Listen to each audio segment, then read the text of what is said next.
Oh my God. Opening this podcast up with just just spent 20 minutes sitting here um wanting to test out this new live studio on Restream that is basically um a another version of StreamYard, um up and coming version, kind of what um kind of what all of these sorts of browser based streaming studios are trying to do. It's just another version of it. And I sat here for 20 minutes and the video did not even go live. So 20 minutes of what I just did uh, does not exist anymore. And unfortunately, um, I, it didn't record any of that either. So uh, I think in brass tacks, what I had said before, I had gone live here, which I can see now that I'm live on Facebook, Twitch, YouTube, D Live, Mixer, and Periscope. What I said basically before is like, I feel alone.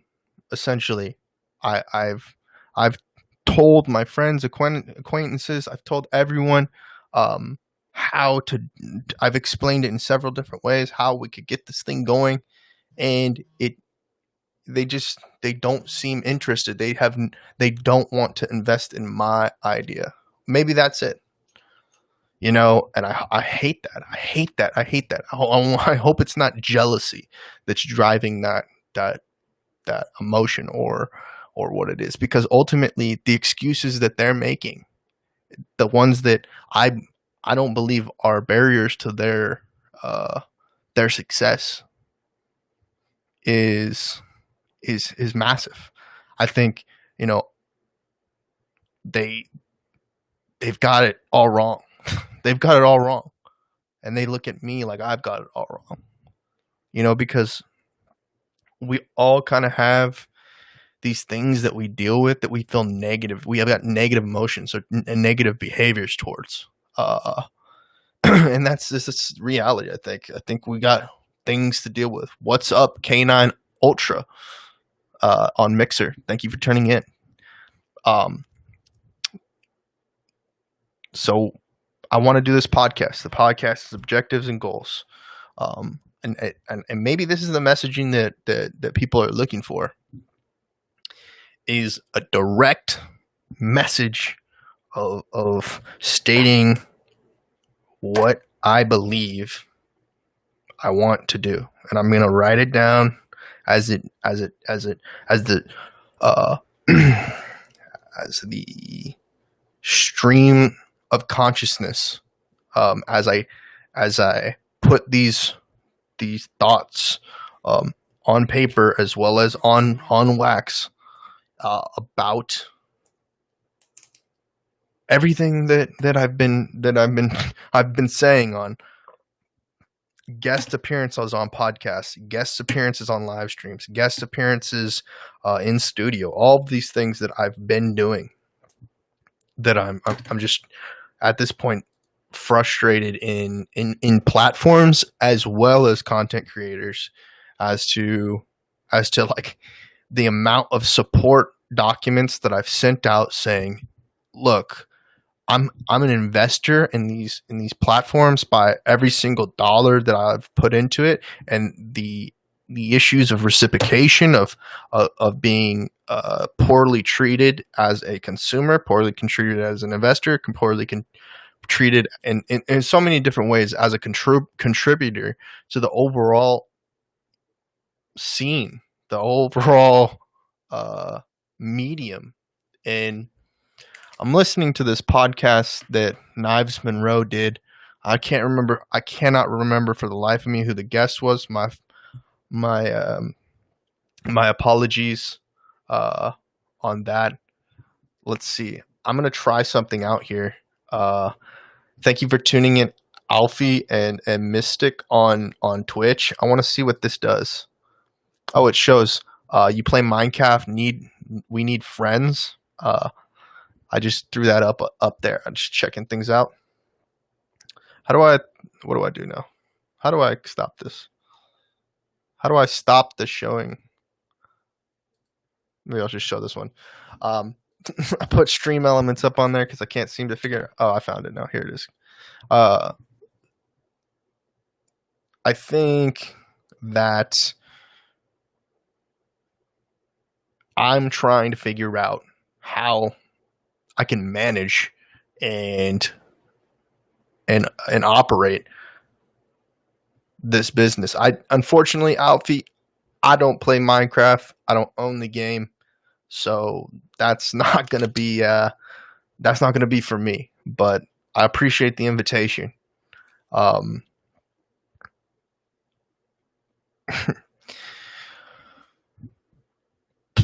It's difficult to transition. I would like to be friends with you. So here's what I want you to do. I want you to go to here. I'm gonna put this message up here. Hopefully, I want you to go to discord.ebn.gg. I want you to go to discord.ebn.gg, and I want you to join the Esports Business Network Discord. That's what I want you to do. It's my call to action. And I want you to join there. And if you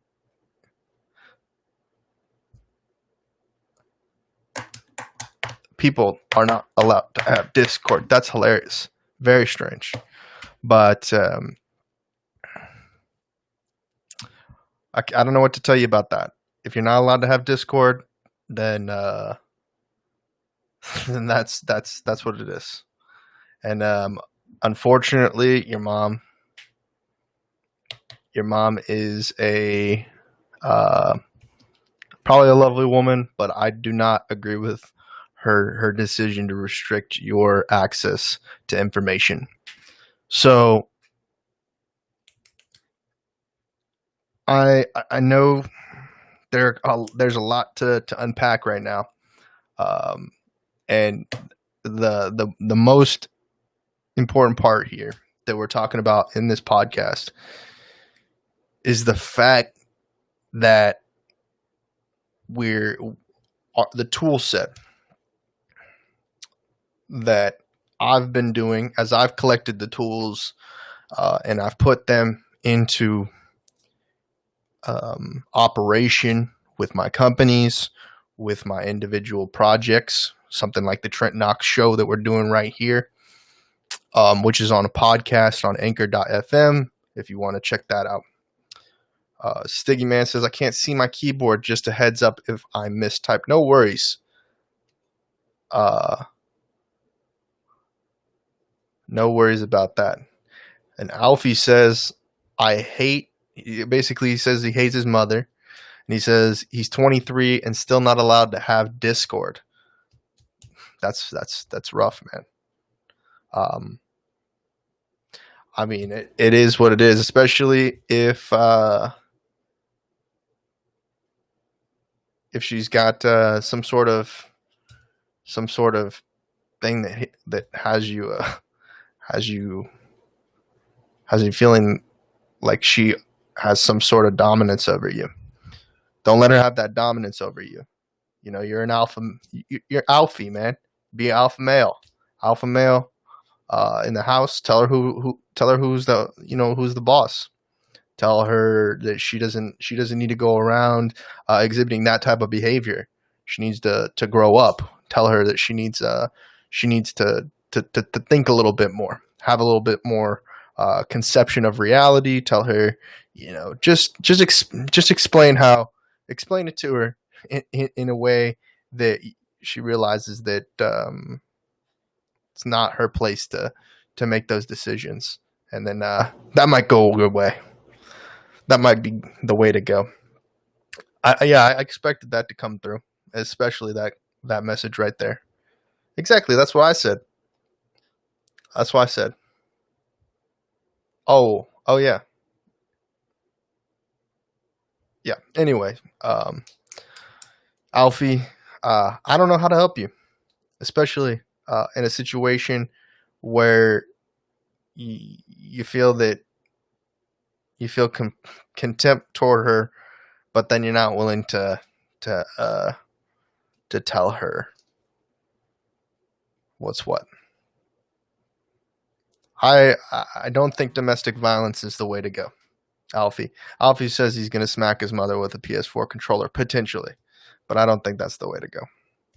Anyway, the internet here is something that we gotta we gotta learn how to communicate um, with with people during this time, and I think that a lot of us don't have the tools to operate in that way, and I think half of the battle is um, not having a robust understanding of the systems in play. So, I hear podcasts like Knives, and go back to this subject right quick. For those of you guys who are listening, obviously I like to interact still with the live stream. Is some people are educated and experienced in a way to use tools like these new stream studios, for broadcasters, browser based stream studios, and I've been in this space for 5 years, and then been in the live streaming space for over 12 years, about 12 years, and it has been it's been an interesting time. Personally, I've never figured it out. But also maybe that's a lack of execution. This is a great opportunity, a great time to work on that and be more engaged and proactive. But anyway, so that podcast that Knives was talking with his guests, it really highlighted some things that I didn't know about, and I hadn't really dealt with those insecurities. I hadn't really thought about them in the perspective that podcast, the language and the way that they were communicating, put it in. I could tell that they had kind of defined childhoods. And I have a defined childhood, and I have a childhood from birth to 5 years old, and then a childhood from 5 years old to 18. And then there's my adult life from 18 to now. And, I never really had it's been a negative perspective that has been festering in my mind as of recently, because the leadership and the authorities and the elders that we see on a daily basis have let me down. That may not be the case with you on the other end, or the listener, the viewer, subscriber. Thank you for subscribing. Hit the notification bell to get alerts when I go live again. But it's a reality that I'm facing, that my parents, the law enforcement, the president has, they all kind of are cogs in a system that is uh, operating inefficiently. And when I look back at my childhood, I realize that I have contempt on some of those individuals, past and maybe current, because I felt neglected. I feel neglected today, right now, in the sense that I've always felt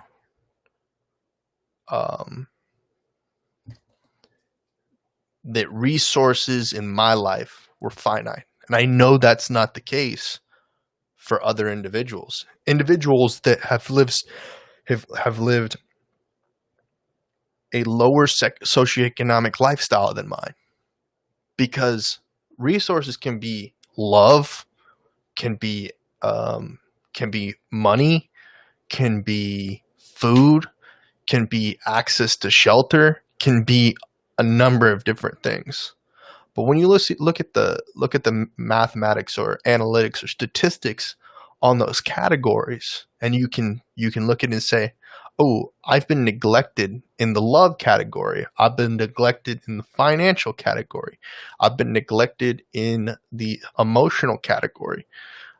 And these things can give you an overall life report card that you think, well, then why is it that people with in circumstances that you would think are more that are inferior or worse than yours, are you feeling an inefficiency, feeling depressed, feeling worthless, feeling like no one cares about you, that the support system that's supposed to be there, like family, friends, acquaintances, the system, is not looking out for you. And I feel this personally, and I'm sure there's a lot of people that relate to this, that sure, people have given you, I think existence, in some ways, people can feel guilt, and people don't necessarily know how to equal out negative experiences, because they don't have enough to give, or whatever it may be. Periscope, are you a muhadid? I don't know what a muhadid is, or that's not muwadid. Muhawidi. I don't know what that means, but a Muslim.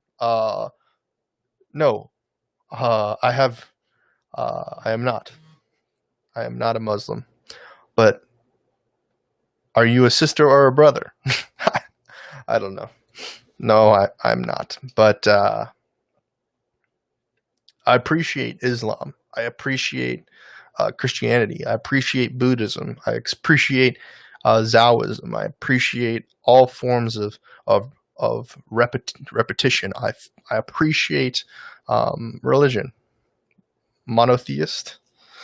Yeah, I am a monotheist. I do believe that there is a source, and that source is what derives the world, and that is in a singular being. Yeah, man. I just watched and I Ukab Beryar on Periscope. I just got done watching. What was it? Oh man, the second movie I watched was The Circle, which was like a horror movie, basically about individuals that got put into this kind of alien spaceship thing that decided to start killing them off. But the first movie was, I think it was called Floor, or maybe that's not correct. But I don't remember. It was about like this world that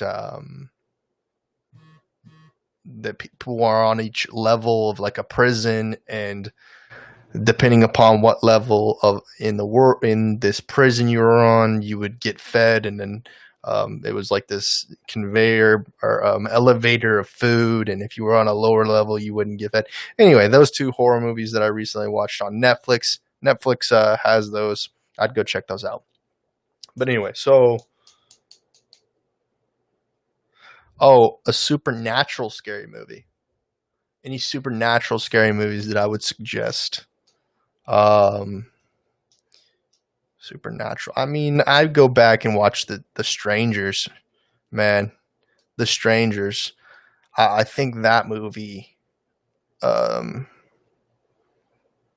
that has always been a good one for me. Obviously, the Texas Chainsaw Massacre movies; those are good ones. I thought about watching The Purge recently, but I don't know. I couldn't. I didn't. I didn't end up watching it. I think those movies are good. And then I heard.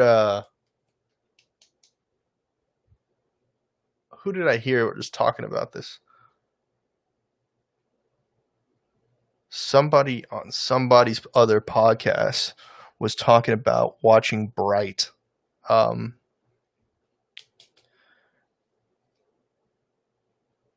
but I can't remember what they if they liked if I can't remember. Uh, uh, UQ on Periscope says he's watched all the purges.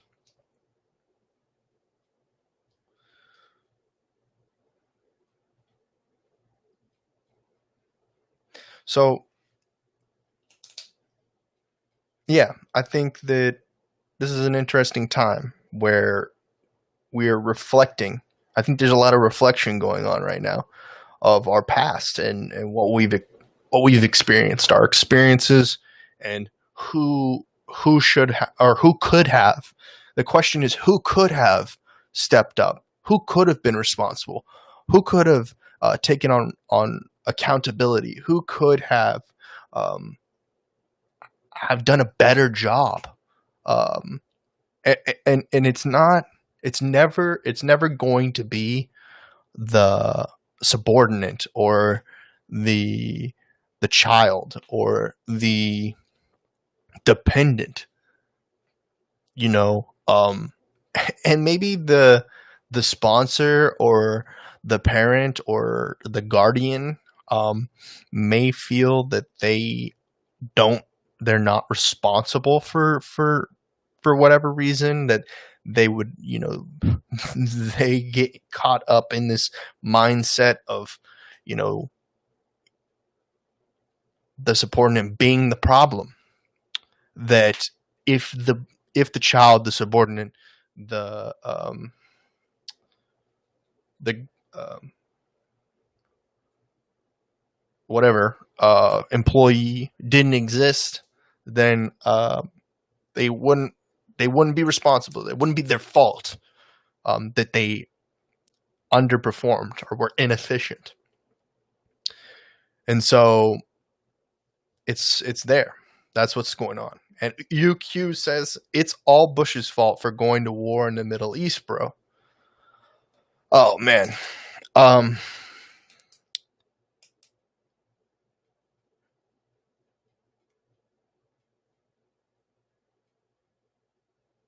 I can see that perspective.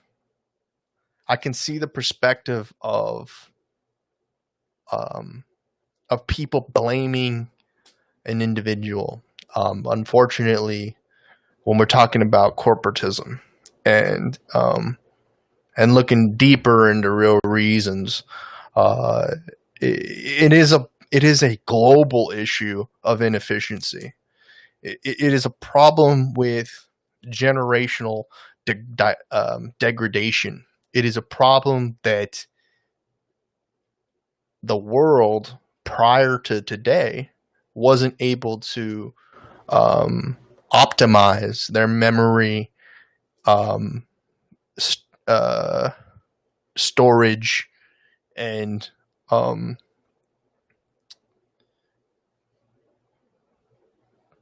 defense measures. So I think, you know,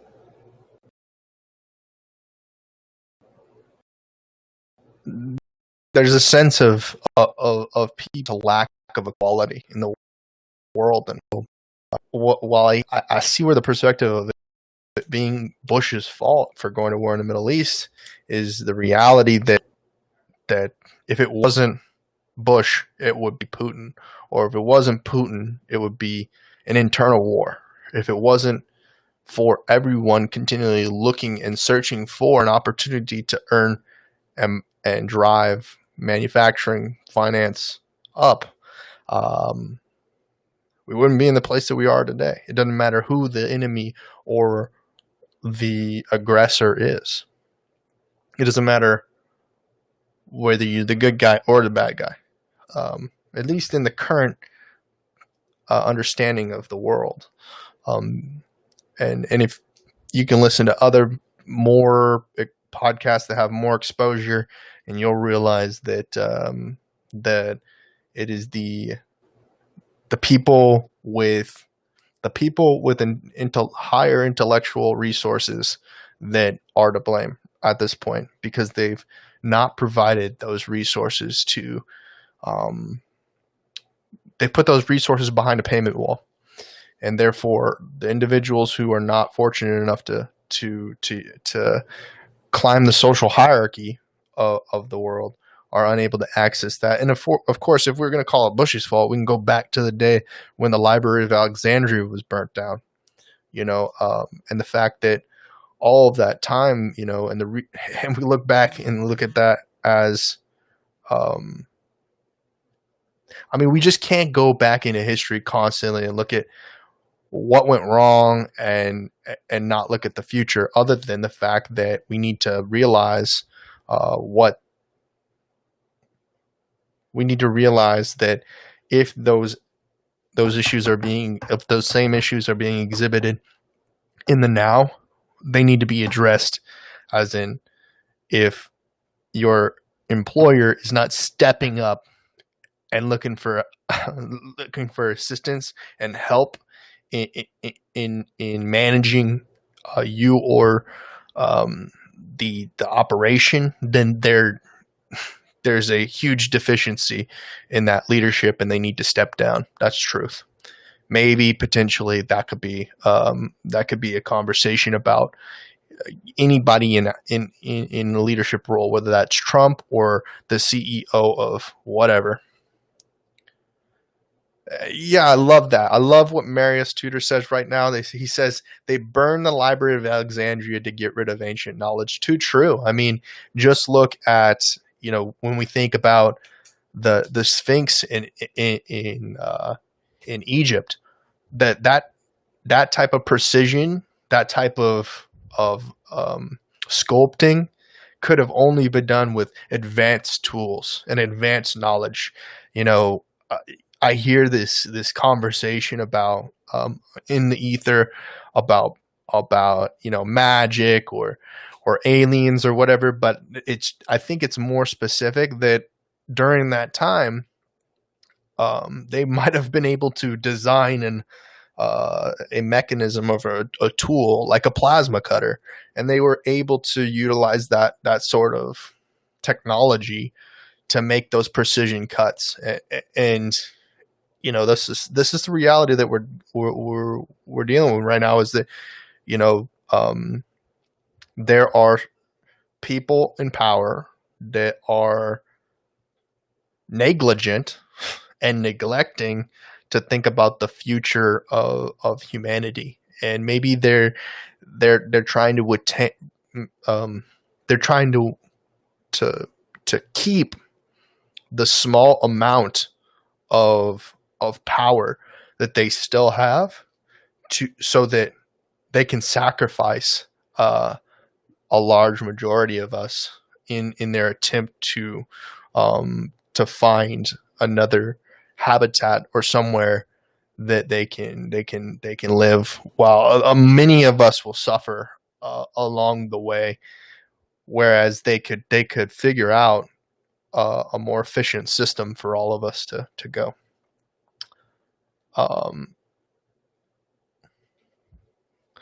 Uh, UQ, I don't necessarily know about those conversations about the Taliban, and I'm not too familiar with what's going on in Afghanistan at this time, but um, it is something that's going on. I know that that's happening.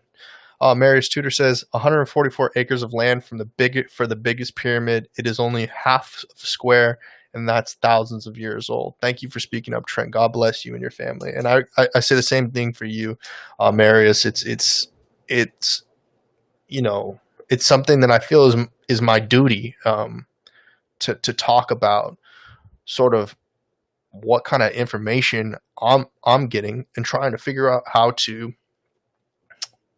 digest that information, because in many ways I think that there's a lot of things going on that that can pull individuals off of what they know is true, like their intuition, their spirituality, and take them down a road in which they start to fear, or maybe get nervous about how nervous about their surroundings, because they don't understand or have the experience of fear, and what fear is, and how to turn fear into a blessing, or into a tool in which you can improve yourself. And I think that in order to improve yourself, you gotta get past that. Yeah, well, fear, I think, Marius, is not only it's not only a it's not only a liar. It is in the sense of it being existing in a way.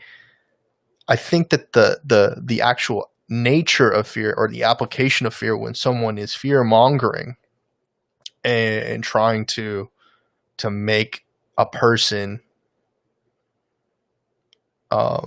doubt, or degrade, to kind of degrade themselves, thinking that they're not worthy, or they're not prepared to overcome the obstacles that are in front of them. That's when fear is used as a weapon against individuals, families, nations, and that's when I am concerned about fear. But fear is something that you do need, because we all need to innovate. We all need to be better people, and in order to have something to do in life, I think that you need a purpose. You need fear to overcome. If you have no fear, then what would you do? What is your motivation in life? There's nothing for you to over.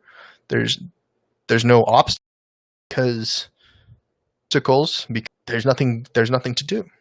Just seeing a lot of people of faith that are so fearful of the world pandemic. I think, and this, Marius, is a very good point. True, you have to have courage. You have to have that. And let me go back to this last point, and I'm gonna highlight it on the screen here. Is that a lot of people of faith that are so fearful of this world pandemic, and let's break this down. I think the reason that is because the spiritual leaders out there,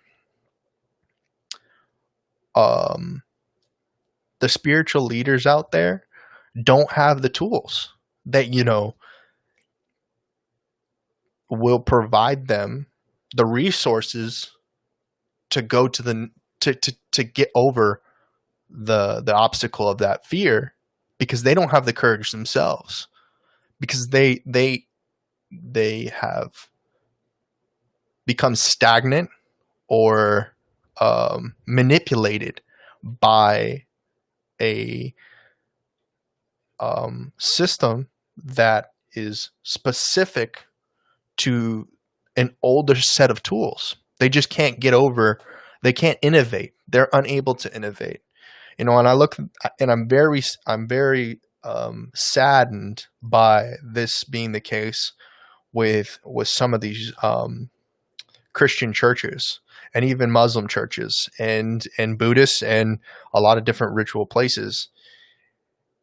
They're unable to adapt to these new forms of tools, and then they demonize those new mechanisms because they don't realize. My stream just got disconnected. Hopefully we're back up. They did not like that. I guess they were I guess those words were too powerful. Turned off the stream.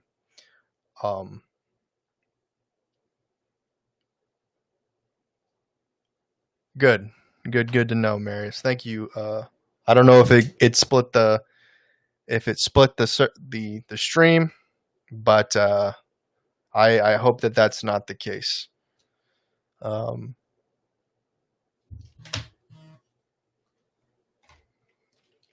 So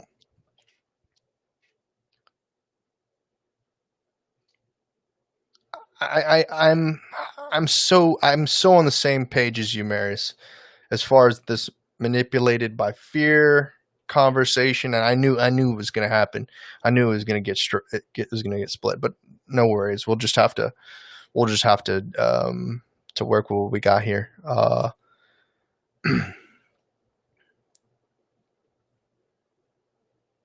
I appreciate the fact that you're praying for me, and I'm hoping that, I'm really hoping that spirituality and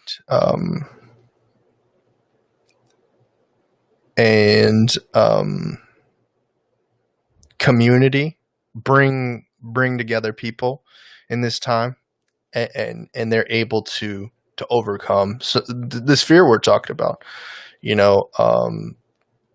I'm hoping that we're all kind of, and in no way do I want this to feel, I want people to take this out of context, because I feel I'm in the same place. We're all kind of ignorant, and maybe some of you guys, you may have some information, and you may feel connected to a source that you believe is capable of getting you through the time. It's just clear to me that it doesn't matter if you're a part of a church, or if you're a part of a secret society, or you're a part of your local chamber, your local bar scene, the church of a bar stools. It doesn't matter what community you're a part of. We're all trying to figure this thing out. Whether it's gonna take away your friends, take away your family, whatever it may be. We're all on the same boat. I think in places where there's a little bit more uncertainty, folks are a little bit more concerned and fearful for their future. But I think it really takes, obviously this is a perspective time. This is a matter of getting your thoughts together and deciding whether you what you desire for your future. Um, it's a matter of looking and trying to figure out like what type of future do you want to live in. I think a lot of people are just happy with the way that it is, and they don't want change. It's so hilarious, given the fact that our previous president ran on a campaign of change, but in reality, not much changed. It was a bunch of the same old, and we do have a really, really spastic, maybe even erratic,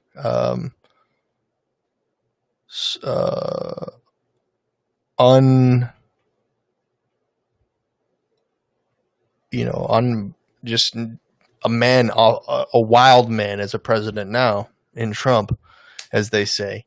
And we're experiencing a lot of different changes. A lot of different things are happening. And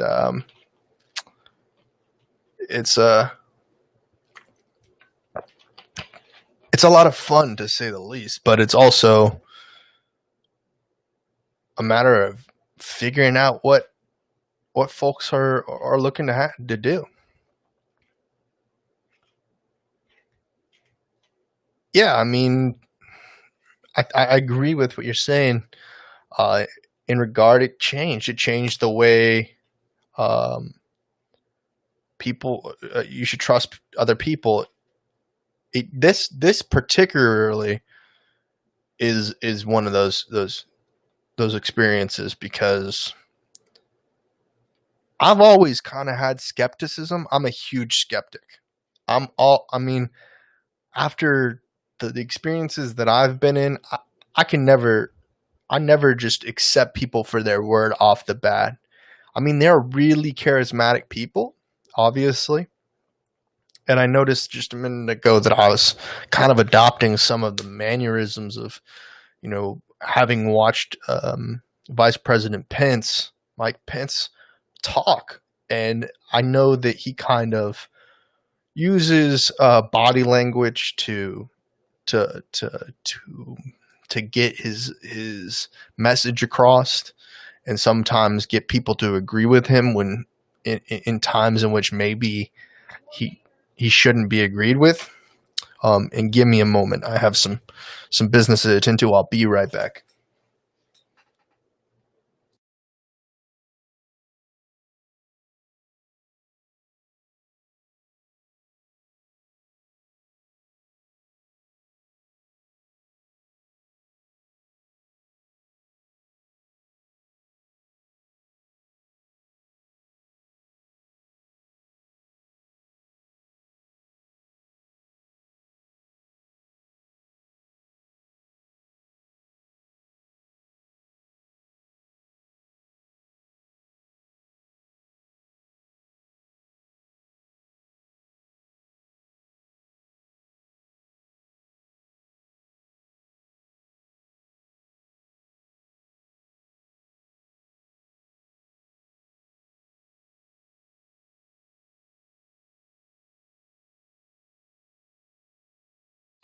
All right, we're back. I had to take care of some business there. Try to get some hangers for some clothes.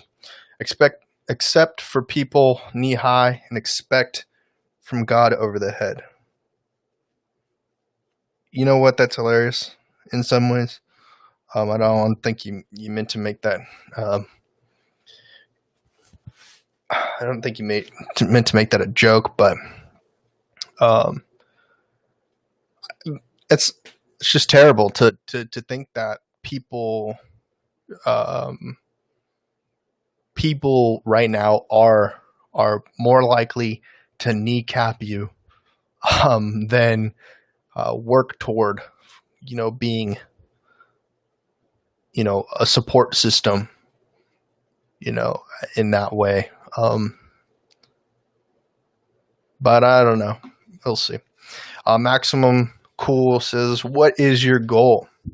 Okay, so thank you for getting here and helping me get to this point here, Maximum. My goal is to is to create a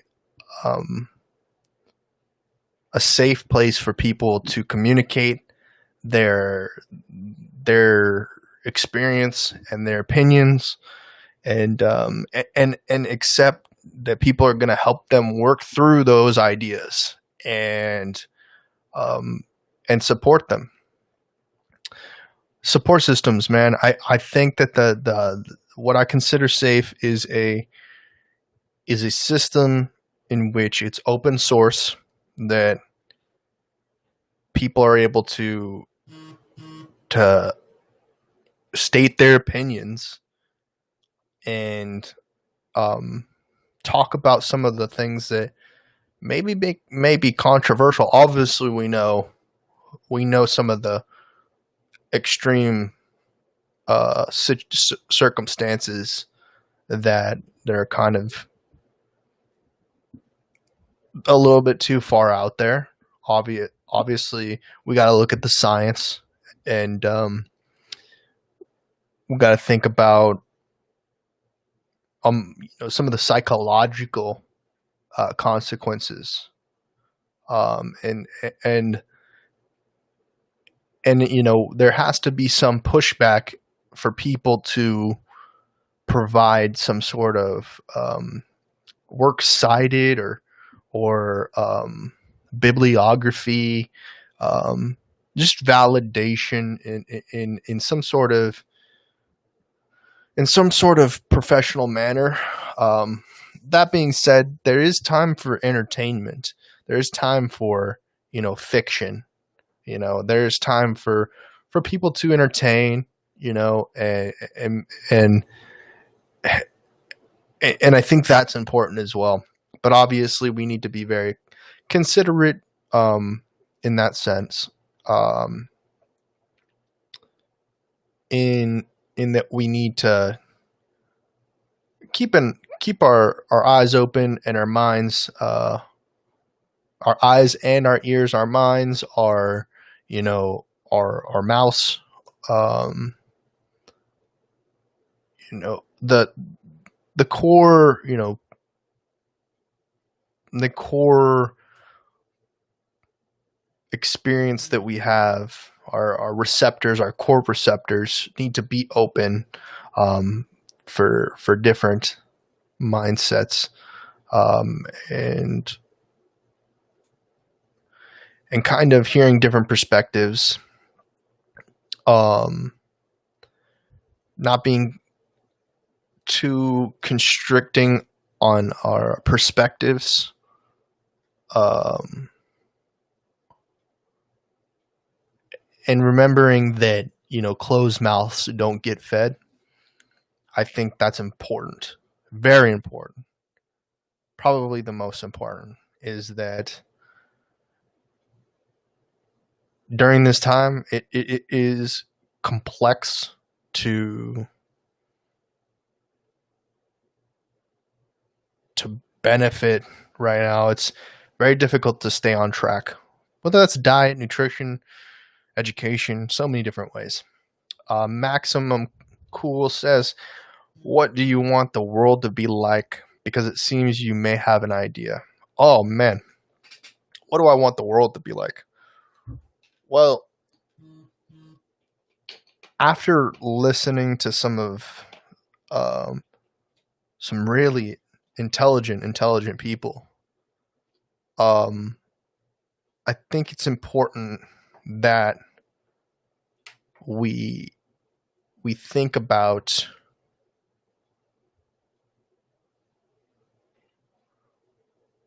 we definitely need to think about the type of person that we put in power, people, I should say, we put into power. And I don't know necessarily if that person should have to be a like someone who speaks multiple languages, or someone who could communicate to the vast majority of humanity, or what they need to do, but they need to be cognizant of the large the diversity of the world, and I think that's important. So a an executive power, a leadership class of people that understand that communication is incredibly important. And I think number two is that the world kind of needs some people that are innovative, and maybe they're considered crazy in the sense of that a lot of people are kind of just living their lives out kind of like on autopilot. They're so used to. I think this is there are incredibly intelligent people, experts out there that are talking about this being the big. We're waking up, or people are becoming woke from the big nap, and in the big nap, I interpret that as people have been on autopilot. They're so used to the routine of their generation after generation of people in their families or in their community, that multi-generational same country, multi-generational same job, multi-generational same religion, and that these things have not suited them to be prepared for sort of circumstances like these, where they need to have the tools that they were provided were not designed to combat a global pandemic like this, or even a small, a smaller issue like a community-based disaster. And we can see that from the top down, and this whole concept of Reaganomics, trickle-down economics, that there was massive issues in infrastructure. Massive. Because the people at the top forgot that the systems need to be innovated. They forgot how to balance the system. They forgot how to delegation. I think that that's incredibly important.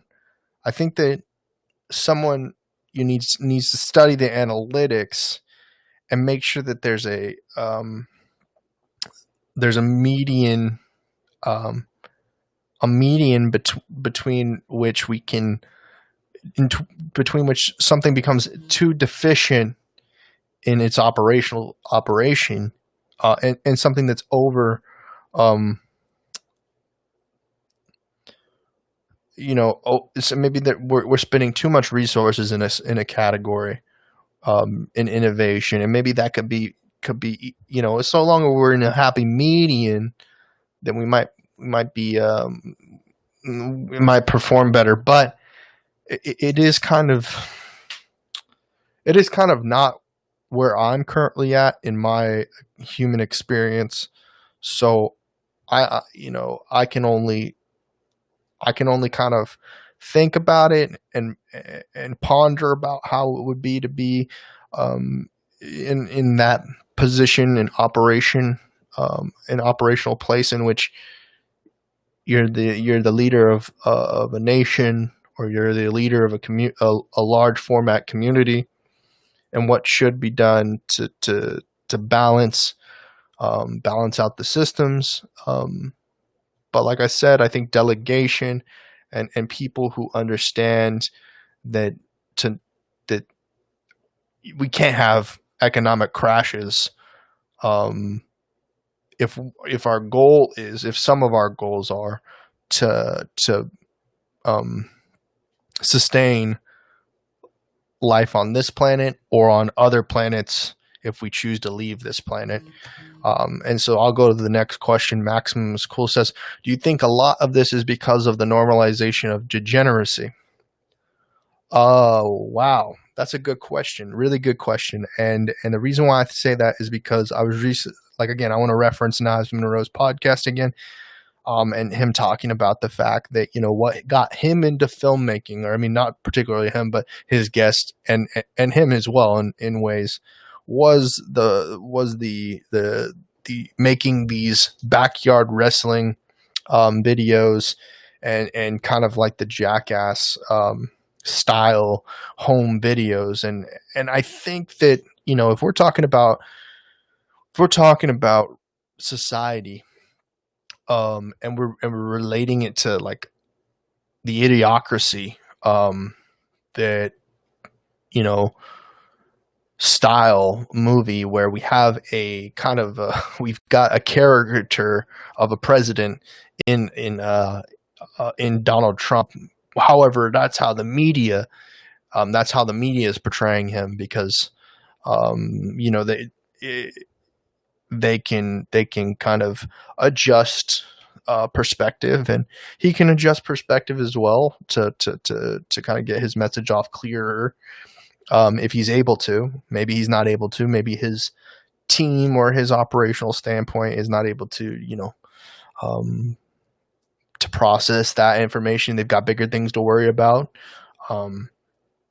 But yeah, I definitely, I do believe that the normalization of degeneracy is a factor. It's a factor. It is a factor in the reason why, we're here today, is because people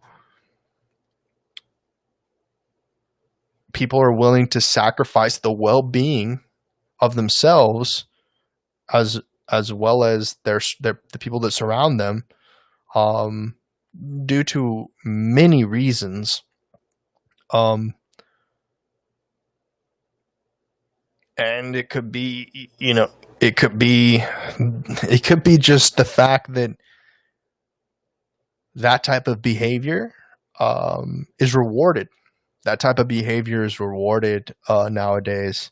You see TikTok, you see Snapchat, you see OnlyFans, you see Pornhub, you see, examples.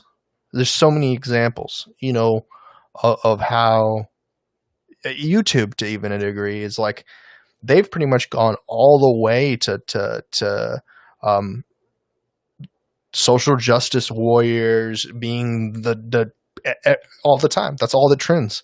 Every single thing that you see is transvestite this, prankster this,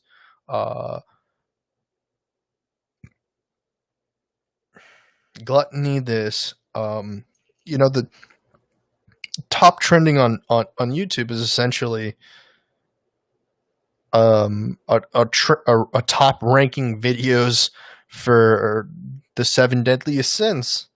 And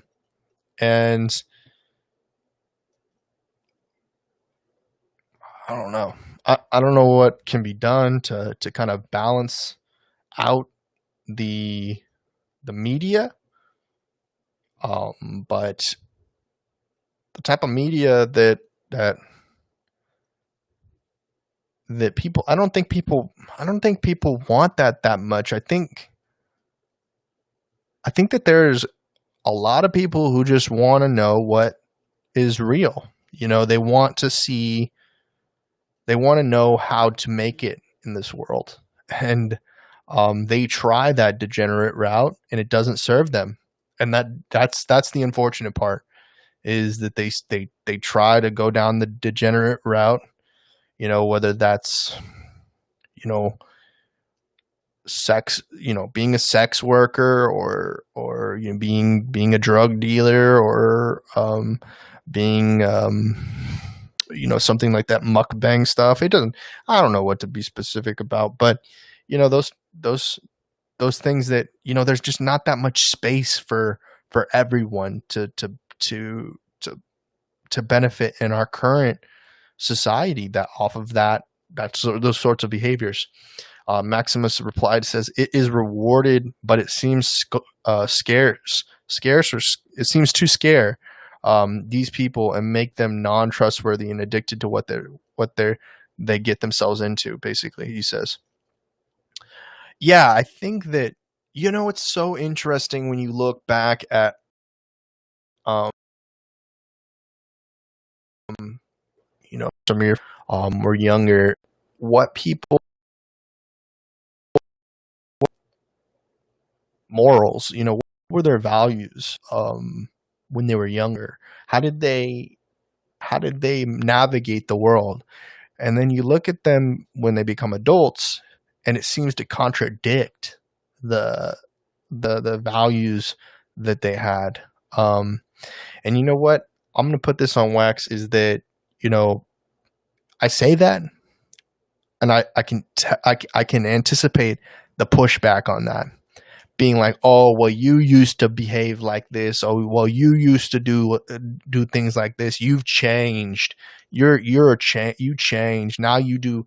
Now you're on here doing podcasts. Now you're speaking up. You're you're doing. You're saying things. And honestly, the only thing I say to that is that if if you weren't my friend then, and you didn't know that I was talking that talk, and I was spitting that game, and you don't know about, uh you don't know the hood that I grew up in. You don't know the stuff, the stuff that I went through. That, from the preppy kids and in my grade school, to that they weren't my friends, or being on the sports team, and being third string or whatever, or not getting to play, and those, first stringers, or whatever, uh only, I can't really dive into it that much. I mean, I don't know, like, to be honest, I don't know what the situation was. I mean, I know I was a quiet person when it comes to school. I focus on school. When it comes to education, there's just so many reasons, that perspective, looking back, um, you can't know everything. There's no way, because you may not even realize it or not. You don't necessarily have control over the whole narrative of what's going on when you're younger, and unless you have an incredible sense of self, um, you're gonna be influenced. Um, and I was one of those people. I was definitely one of those people that not only my peers influenced me, but adults. And that's the thing. Like, it's very difficult for people to find their own way. Maximus comes back with a reply. He says, "It seems to me once people start having sexual intercourse, there's a weird connection that cannot be broken between the people who indulge, and it seems to make the people crazy. Same with drugs like meth." All right, so when we're talking about sexual addiction, or alcohol addiction, or drug addiction, crazy. This is interesting. Um,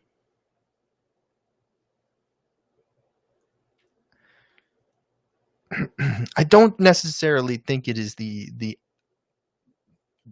I don't necessarily think that it's whether you have or you have not. Um, that's not where if we're still going down the conversation of why people find why people find degeneracy attractive. I definitely don't necessarily think whether you've had the experience or you have not had the experience, because you hear about all of those people out there who to pretend to overindulge in sex, pretend to overindulge in alcohol, drugs, pretend to overindulge in food, And there is a whole nother issue that aligns with this in the fact that honesty, um, honesty is a problem. And I've dealt with that in my life where uh, where I've over exaggerated something um, or lied or been a liar. Hey, Flying Talbot, thank you for tuning in. I recognize your name, and not much, man. We're just going through some subjects, recording a little bit of a podcast, sort of. I was just talking about with Maxim. Maximum's cool about why people um, why people overvalue or hold on a pedestal degeneracy. No, I've seen you in the chat before. I've seen you tune into the show before. I think maybe there's another Flying Talbot, but I was pretty sure it was you. Oh,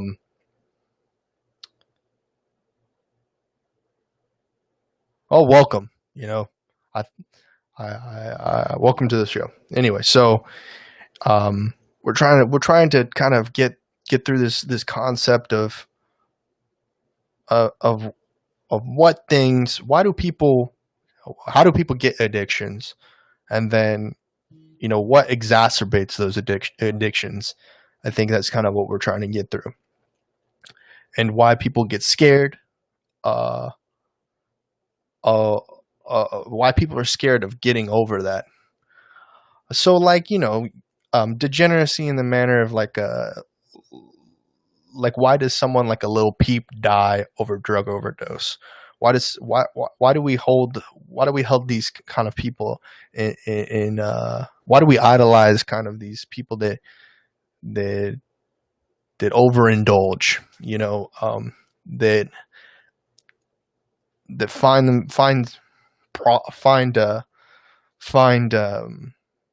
find success in life, and then they influence people to go down a path that may lead to they don't have the same sort of success, and then they succumb to those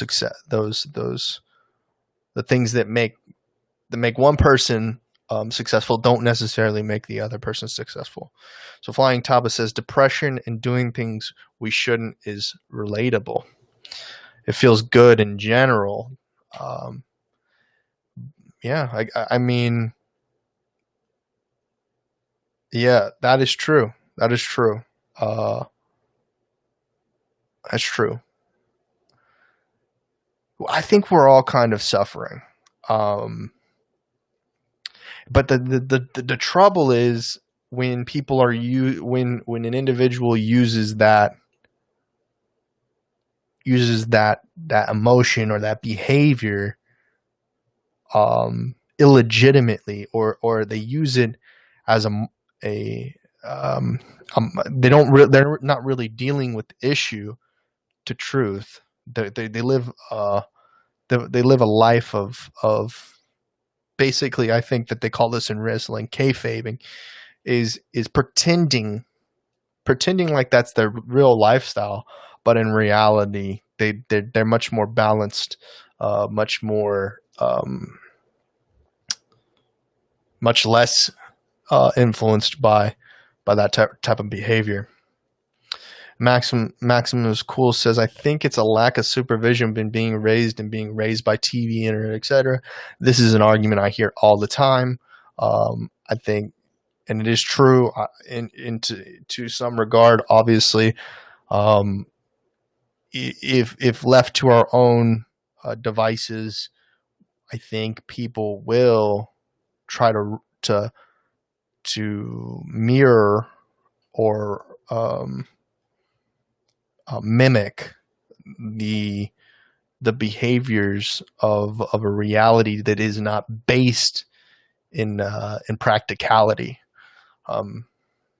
Yeah, Flying Tub. I never thought that you thought it was a good thing. I'm just trying to break it down and provide some context and kind of personify it with celebrities, and also sort of trying to figure out where the foundation is, so that we can kind of start building up some structuring it, and in a way that we can help people that are suffering from this issue.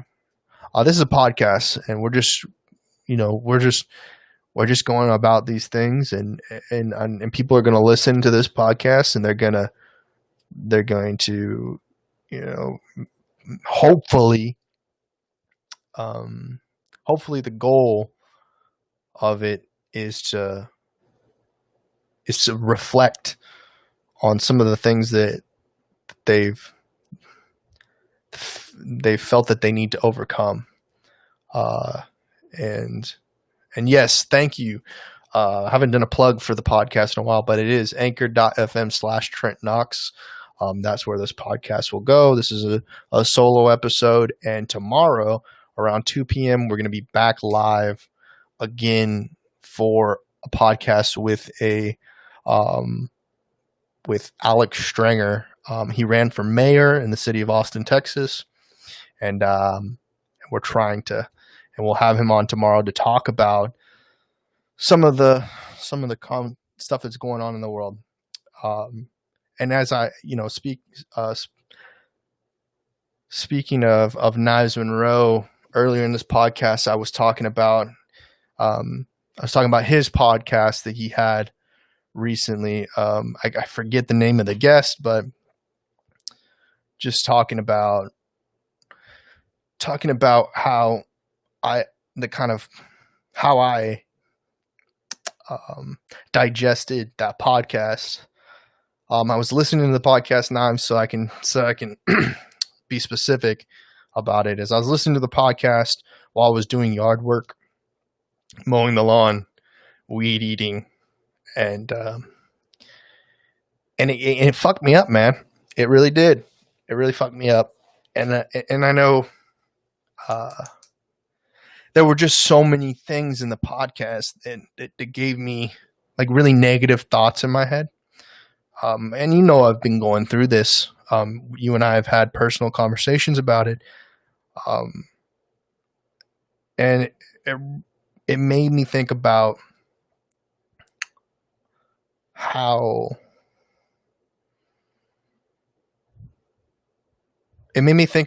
people that I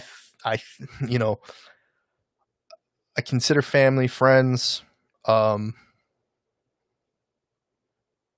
that they may not be serving me, and I didn't realize some of the language that they've been using throughout my life have basically pointed towards that they don't really care about me, they don't really love me, and that they would be happier if their lives would be better if I didn't exist. And that was something tough to go to deal with. And it just made the podcast that you had, it really talked about, the guest's family and how he grew up, and a lot of people that I've been talking with as of recently, I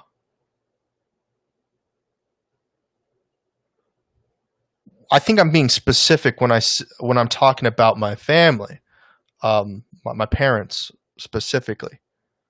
When I'm talking about this, I'm trying to reference your podcast and the questions that you asked the guests, and I'm being very specific in that my lifestyle. Maybe I should be even more specific. And then I don't tell this story enough. It's like I'm beating a dead horse constantly. And about the fact that I didn't grow up with a traditional family system. My parents remarried. Um, uh, or my mother remarried, and I didn't. Um, and I hear I hear this. Dude, this is just difficult to get through because I'm really dealing with this and still trying to process it. I was I don't like to get emotional. I don't like to I like to be practical. It sucks. It's like it's not the reality I want to have lived. No way. No way I would wish this reality for anyone. I wouldn't wish anybody to not have a family support system or something. And it's not only, I'm not talking about resources. I think people get confused all the time about this. Like, oh, if money's involved, it doesn't matter. Well, money is not the only resource out there. You could live a very poor lifestyle, but as long as you have a family that loves you and really supports you, and that they don't use their agenda to direct you in life, especially if they've got no validation. Especially if they're not they're not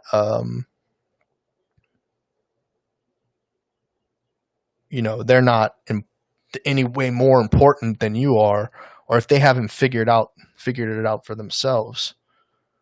But I guess that takes perspective, and I don't know if everyone has that. I don't think a lot of people have the introspective processing tool like I do. I feel like a lot of people don't they hear it all the time. This is what they hear. They hear, do you even hear what you're saying? People say that to people all the time. I feel like I hear it all the time. Like, do you ever take your own medicine? I hear that all the time. I hear that feedback. And it's almost those people who point the fingers. The people who point the fingers are often the people who don't take their own medicine. The people who use these sound bites, the people who do that, are often the ones that have no ability to look back on the damage that they're causing other people, that they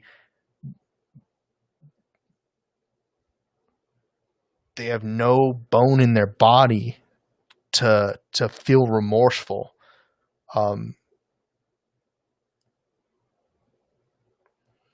They don't understand how to. They have no empathy, and that's a tool. That's an attack tool these days, and I hate that. I hate that. People call people on the spectrum. They just. I'm so fed up with that. It's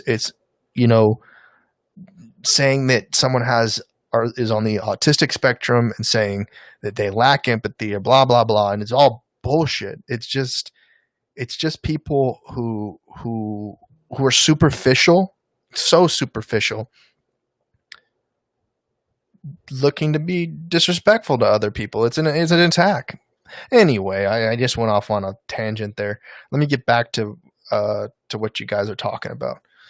I mean, me and Knives go back and forth all the time, and he can get me down these tangents, and I know that, I don't know, maybe it's just not, he's got so many stuff. I don't know why he does this, but it does kind of bother me sometimes, but it's whatever.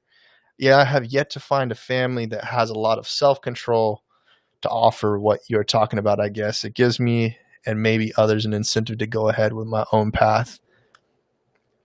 And Maximus Cool says again, he says, it seems there's a lot of hypocrisy and they do the opposite of what they preach. I'm fine with someone who has flaws, but all I find is people who lie constantly just to be validated by society. Oh, that's so true. That's so true. And knives. Here's the thing. It's not. It's not what you're saying. It's a behavior, and you exhibit this behavior. I find it you do. It's you're passively asking. Like you have no intention of actually really getting through it, but I don't, it's not you in any way. I think it's just a mindset, I don't like the mindset, and I don't think it serves my lifestyle. It may serve your lifestyle, and going back to maybe the beginning of this podcast was like everybody has different goals, and those actions you got to figure out what actions and what matters to you to reach those goals. And sometimes somebody's opinion or perspective on what should be done doesn't lead to the accomplishment or the reward that the other person is looking for, because they in no way do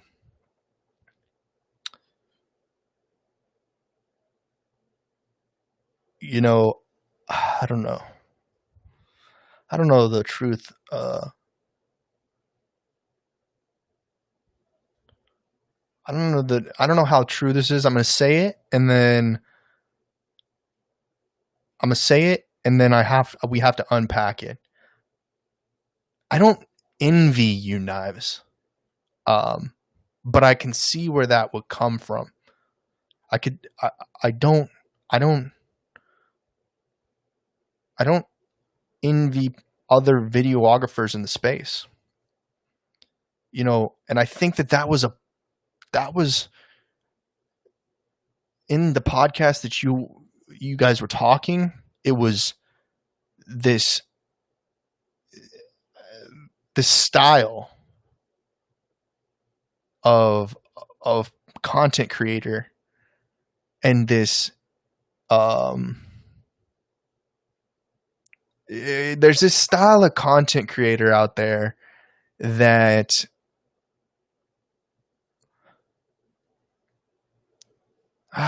man, I don't know how to put this in words, what I'm feeling, and the words are kind of going fast, and I'm trying to grab them out of my head, because it kind of makes me angry. And when I get angry, it's like I want to speak a mile a minute. I want to go really fast and splurge it out, but it doesn't. My communication, the way that I speak, doesn't get it out. And I'm trying to just I'm trying to develop the words real quick. Let's highlight specific things. So when we go back and we talk about what Maxim is Cool is talking about, and also Flying Talbot, we'll go back to the degeneracy content creation based off of this idolization of degeneracy, or of people exhibiting negative behaviors. And this is in no way directly related to knives, but we'll get to that. The origin story of how they go about accomplishing their goal, Hogan, or is any way like a couple other folks.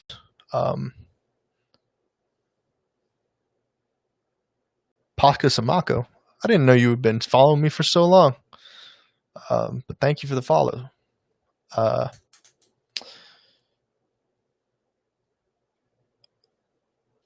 don't think in any way that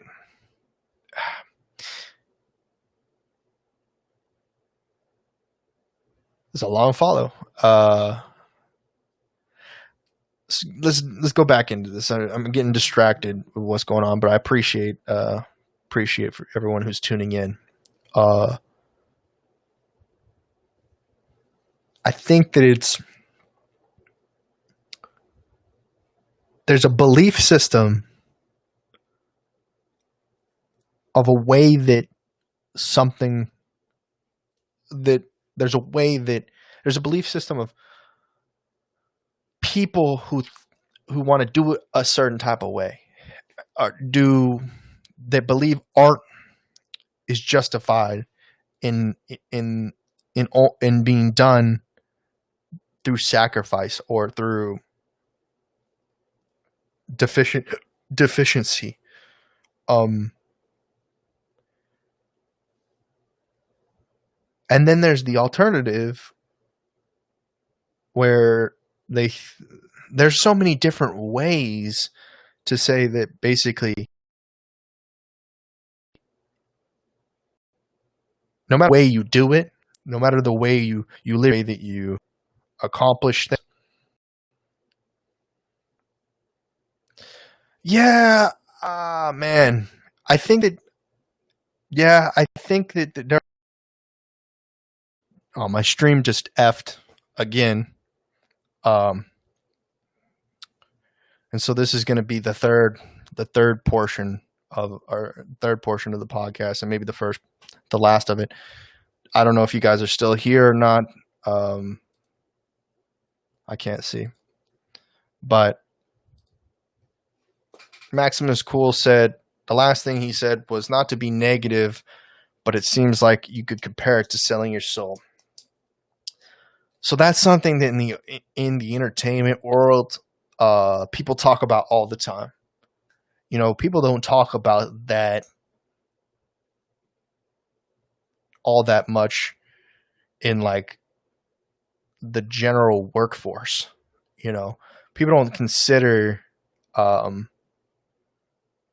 people don't necessarily think about selling their soul being the kind of like, yeah, entertainment at all levels for sure. I don't think people consider selling your soul whenever you're working at McDonald's, you know?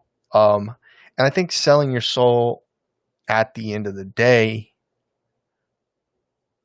is, are you willing to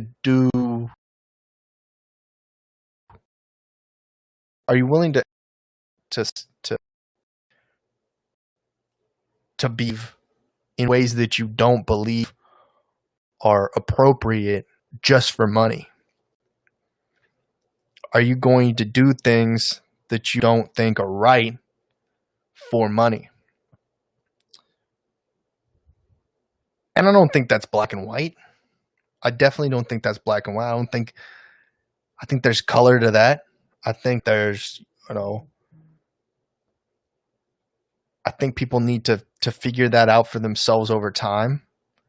Maybe there's some leverage to making that sort of sacrifice. But man, if it's been 30 years, 50 years, and you're still in the same fucking shit. You're still in the trenches. You're still, there's no change. There's no evolution. That you're still fucking people over again and again and again. You know, I think people should probably change their mindset and what they're doing. But I think that in relationships, people tend to attach themselves to certain behaviors, you know, and they that behavior that they think or emotion or actions, they romanticize experiencing that from another person, you know. I think that's kind of where, you know what, we're kind of getting to it, Maxim. I think that this is important, is that like, people who love the degeneracy. Pasca, my streams F 3 times. Um, so what we were doing is we're recording a podcast for anchor.fm/Trent Knox. Um, and hopefully that recording will still be here at the end of this, end of this stream, so we can put it up. And we've been talking about like people in power, how we're kind of, I don't know if you've seen the movie Idiocracy, but we're living in a society where Maximum Cool brought it up, said that degeneracy is idolized basically, and rewarded. And you see it all over the social media. You see it basically on regular traditional media now.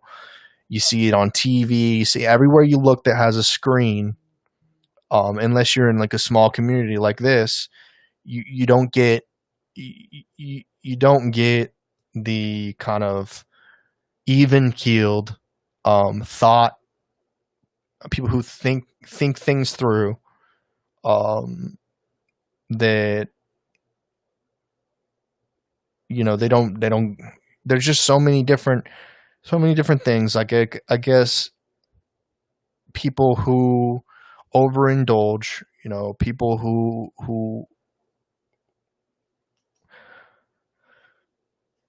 I guess the main thing is hatred. I think that hatred is tough. But then again, I understand people can get hurt. I feel like, retaliation.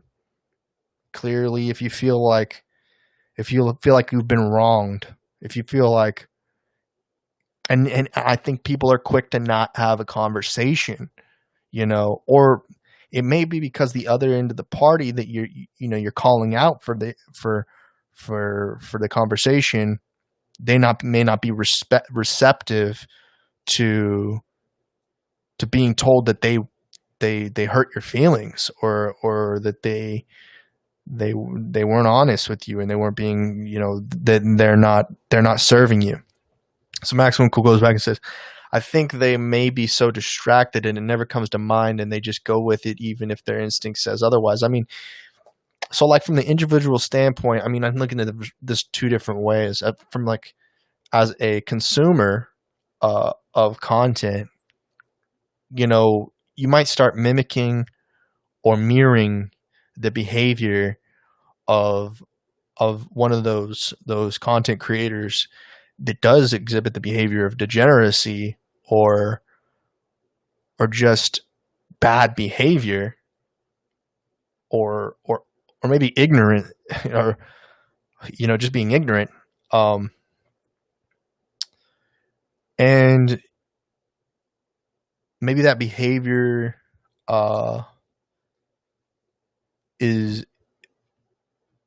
becomes a norm in society. And that's where, that's I think that's let me go back and see what the word you used was. I think it was normal and normalcy, and what do you say? Yeah, normalization. That was right. Yeah. I think it's, exposure. People are benefiting from it. They're making money from it, and I think that there's another soundbite that's constantly going around, is that there's two actually. One of the sound bites basically goes this way. It's that don't worry about how other people make their money. And I don't agree with that. I definitely think that there should be some oversight as to how people ethically make their money, and whether or not that it's a benefit to society. Because if it becomes, if it gets to the point where it's uncontrollable, uh, or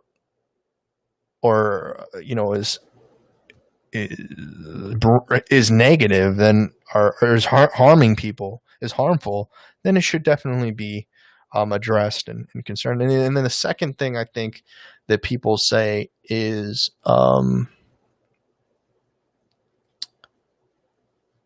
anything to make a dollar. I think that's another thing that people need to be processing and thinking deeply on, is because not everything there is to do is what you should probably do to make money. Um, and for me, I'm still trying to figure out what to do to make money, but that's my life. My life is trying to figure out what's right for me. I kind of love podcasting, and I really enjoy live streaming. But it took a while for me to really get it. It took a long time for me to figure out this whole thing. I'm willing to pay for it. I'll pay to do it. Whereas other people, they don't love it that much. They do it just because it's popular. I don't think that's the way to go. I think that you need to love it. And if you really do love it, then you do it. But I hear all these people that don't have a passion. They've got no passion for it. Doing it, and whether they make money or not, this just seems like not the way to live your life. I hate it when streamers complain about doing it. I hate it when people I just dislike that. Maximum Cool says opposition of normalized views is frowned upon in today's society, and it casts out those who have any new views. It seems many people feel this way, but are scared to express it to those close to them. And then Pasca asks, do you support free speech? Absolutely, I support free speech, which is, I guess, where I could see where you might think I don't support it is because it's like, if you don't support the things that you don't agree with, then you're suppressing freedom of speech. You're making it so that the people are you're doing something to inhibit the ability to have new ideas and new conversations. And that's a tough line, right? And it kind of supports this, what Maximus Cool was saying, is that today's society, I feel like the people who do the degenerate things, that do wild behaviors, and look to get people to react crazy, are the people that are suppressing the kind of logical, rational people that think, well, it's not in good nature to make people who think differently feel bad.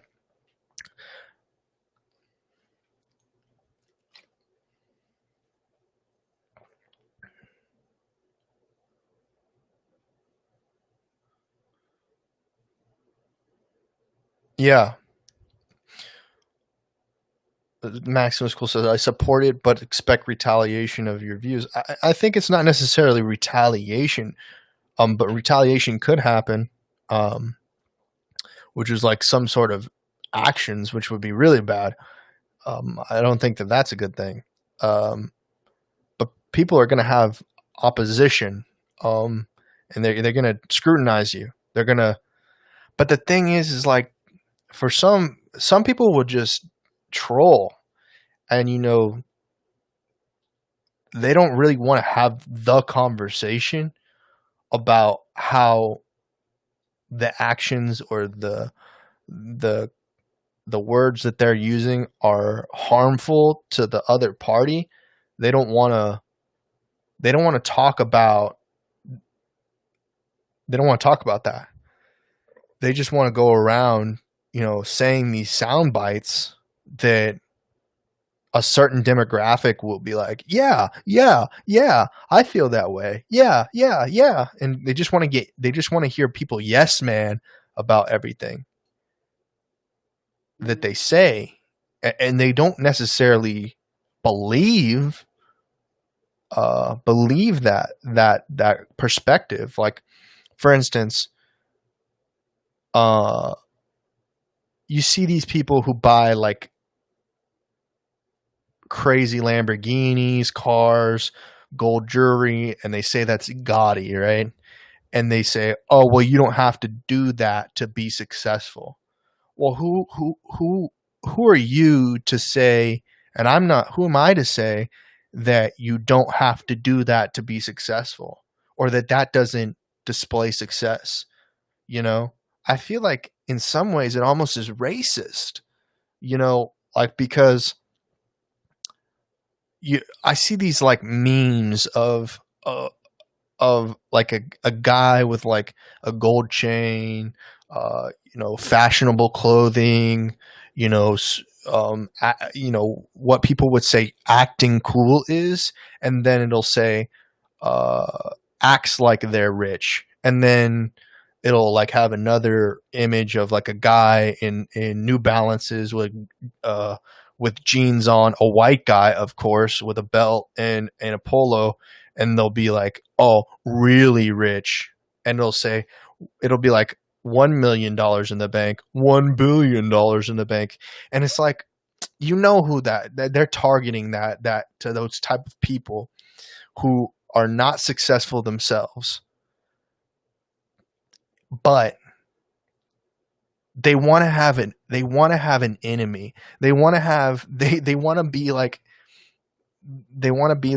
"Oh, you can't," like I don't know, you know what I'm saying? Like they want to caricature everything. They want to make it seem like you should feel bad. You should feel bad if you are doing it a different way. You know what I'm saying? That's what they're saying. They're doing. They're trying to make people feel bad if they're successful in a different way. But and it doesn't make sense, because you can have the same meme of a guy with a gold chain, black, Puerto Rican, any other race, white, and versus another person of color or of anything in the same attire. Attire doesn't matter. It's what you do, what actions you do. It's like, I guess the best like meme that I've seen is like Jay-Z and Bill Gates. But then that's like not even an even comparison. And it's so racist. It's like, it's unfathomable how people can live that way. Or even if you compared something even a little bit closer, a little bit, closer together, would be like a Dr. Dre and a Mark Cuban, or a Dr. Dre and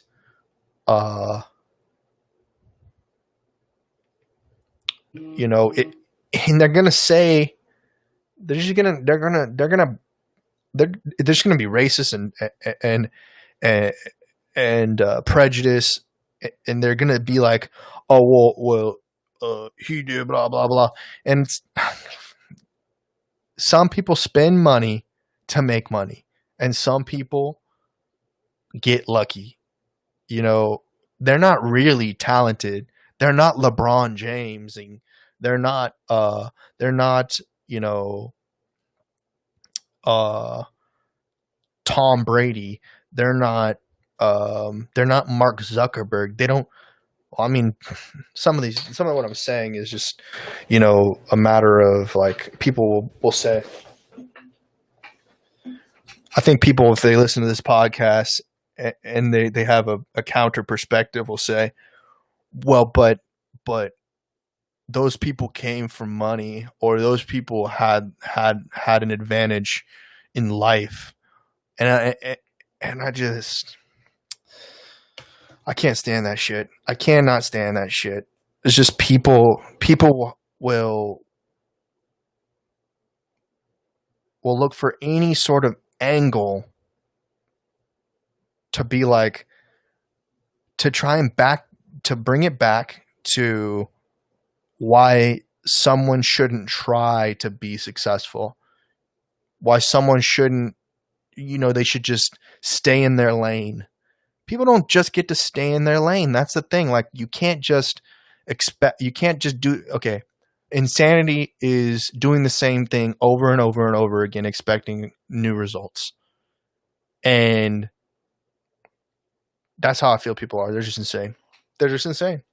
They think that those sorts of behaviors, whether it is, degeneracy or even the opposite, the extreme of so, they're so necktie so tight, there's got to be there's got to be a medium, but I don't know. Let's go back to the chat here real quick. It says, Maximum Cool says, it just shows the separation of people from each other. And then Pascal replies or says, by the way, you can buy old Lamborghini Aventadors for just around $100,000. And Maximum Cool replies, but you have to think about what comes with that much money. Dude.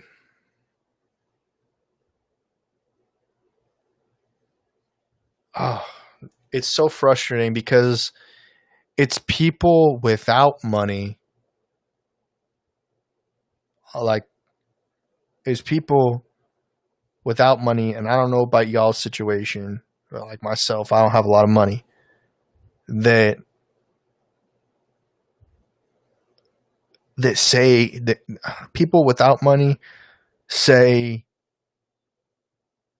money isn't happiness. And then people with money say money isn't happiness. There's just this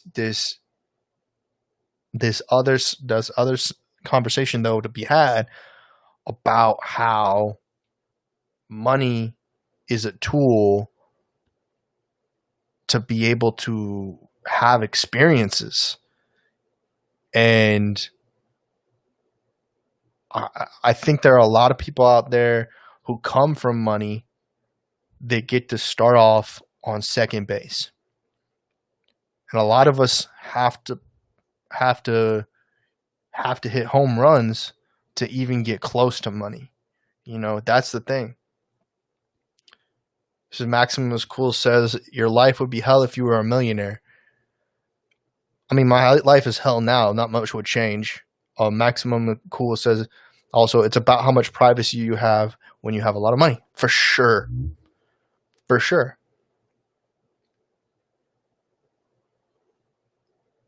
Unfortunately, I think privacy is a privilege these days, because I don't know this to be the case, but maybe it is true that if I had a lot of money, I probably wouldn't be, as present or have such a large presence on the internet.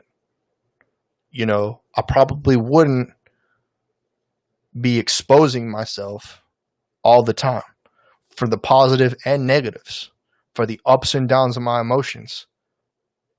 But due to the fact that I'm, not as successful as I want to be, I got to make a presence. I got to make an impact. And if I don't make an impact, then I don't exist. And I have to make a name for myself, on the internet or out in the real world. I'm still out there in the real world. I mean, before all of this stuff went down with the pandemic, I was spending money to go out to Los Angeles, Houston, going out places to make a name for myself in person with other people who are trying to make it for themselves or who have made it and need people who are trying to make it, you know? And I don't know.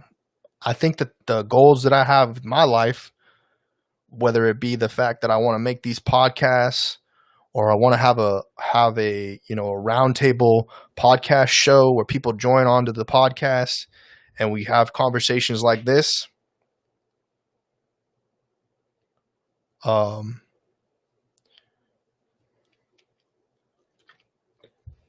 We would be. I mean, this is some. Let me get through this real quick. It says, to me, it's a lack of family union and people want to trust. So yes, if you're willing to sell your soul, or if you're willing to do things, that you normally wouldn't do, in public for money, then yeah, I completely agree with you. But if you would normally behave in a way, like if you're normally kind of like a crazy person or like a normally kind of, different, and you're on the internet doing exactly what you would do normally, and you're looking for people like you, and you want to connect with people like yourself that, that want to do something with their life, then I think it's a little different. But a lot of people are scared. Like, let's go back to that topic. What we were talking about earlier is people are scared to pursue their dreams. I mean, people are scared to do that. Why would you want to make a name for yourself? Pasca says. Well, specifically, why I would want to make a name for myself is because if people don't know who you are, they don't want to give you opportunity. And that could be whether you're at a job interview with a resume and you have nothing, you've got no experience on your resume, or it could be that you don't have any social media following and brands don't want to give you any brand deals. So, I mean, I hate when it gets to this conversation of like money isn't everything, but in so many ways, if you've got no family support, if you've got no friends, if you've got and those two things are not present, then you got to go out there and you got to work, and you got to work hard. And if you work hard, maybe you'll make a name for yourself, and then you'll have the money to afford to make your own support systems, like going out there, finding someone that you enjoy spending time with, treat them well, take them out to dinner, take them out to the movies, do all the things that you love, and then spend time with that person, and maybe you have a family. And I don't think it's not necessarily anything to do with it's not specific to like any type of relationship. It could be just a friend, having at least one or two friends. But it's hard to find. It's very difficult to find friends that share your belief system or your friend or your mindset. And that's even more true when you're trying to be a part of a community. So that's the thing. Like, I don't support necessarily one single type of community. I don't like, I mean, I definitely spend most of my time watching Twitch. So I'm on Twitch because I watch Twitch. I mean, I think that's where most people watch live video. But I also am on Twitter. I'm also on Facebook. I'm also on YouTube. I'm also on all these other platforms under Trent Knox with a brand. And I'm, maybe I'm unique in that way, that I believe that that's the way to, I'm not romantic about any platform. when it comes to my brand, I mean, I'm just out here trying to build and do me everywhere. I want to be myself everywhere that I am. That's my goal. My goal is to have people know who I am, not my name, but know who I am as a person. Why I think the way I think, and what I think, and how I think the world could better serve me. You know? And people like me. That's the thing.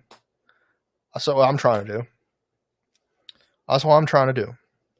You know, and maybe my experience having grown up in Texas, having grown up in the United States, having grown up on the planet Earth, people will relate to what I have to say, and they can benefit from my experience, and they can be like, oh, I can relate to that. And then I hope that they don't just take that and not, you know, have some pushback when I say something crazy, you know, or something that they don't agree with. But I hope that they have an example in their life where they were like, oh man, I did that before, and this was the result. And this is why I think if you do it that way, it could lead to you not being successful. But then they shouldn't, I think that the difficult part people have, what you talked about earlier, Maximum, and you, Pascal, were talking about, was that if you have an idea, you should be expecting some sort of retaliation or pushback. But then in return, if someone has pushback on what you said, they should expect a rebuttal. They should expect you to come back with another example of how. I think they should definitely build off of the retaliation. They should be like, oh, wait, this is what's right about your retaliation. But in contrast, there's also, if you behave that way, then there's a result like this. And then they have the opportunity to rebuttal after that. But I mean, I think a lot of people will just check out after they've said they check out. Like basically they are like, I don't agree with you. And then that's the last thing they say. And they don't even provide supporting evidence. They've got they don't reference any sources. It's like, that's the most frustrating part about it is like, if you don't have and this is something that I struggle with and I feel inefficient about, is I don't really have an audience. I don't have like a certain demographic or target market or anything like that. Obviously, when I generalize, I'm like, people like me. I think my audience is people like me. But in reality, I don't have that. I don't have a target market. I don't have an audience. I don't have a large following that I'm like, oh yeah, these people are down, are there. They're talking, they're chatting, they're participating. You know, and maybe that's my fault because I don't have the money. But if I had the money, I would definitely be using that money to build more. I would be doing more business. I would be out there finding people that could work with me. People maybe that don't have the drive or the motivation to do it on their own, to help me build some things. Maybe they get equity. I don't know how that would work at the end of the day, but they work on these projects, and whether it's experience and they learn from the experiences and they push whatever they're doing to the next level, push whatever I'm doing to the next level, and hopefully they benefit. There are some people out there like Ice Poppy. He was on the podcast. There's some people like Knives who check in and out. Every once in a while, they say hello. Ice Poppy's a little bit more active than Knives, even though Knives I talk with him regularly in person, but he has a lot more pushback. I'm constantly in like a in a in like a he's just older. He's an older dude with an older mindset, not necessarily, you know, he's got a lot of different responsibilities, living a totally different lifestyle. But, you know, his experience in doing it the way he did it. It's just different. Anyway, so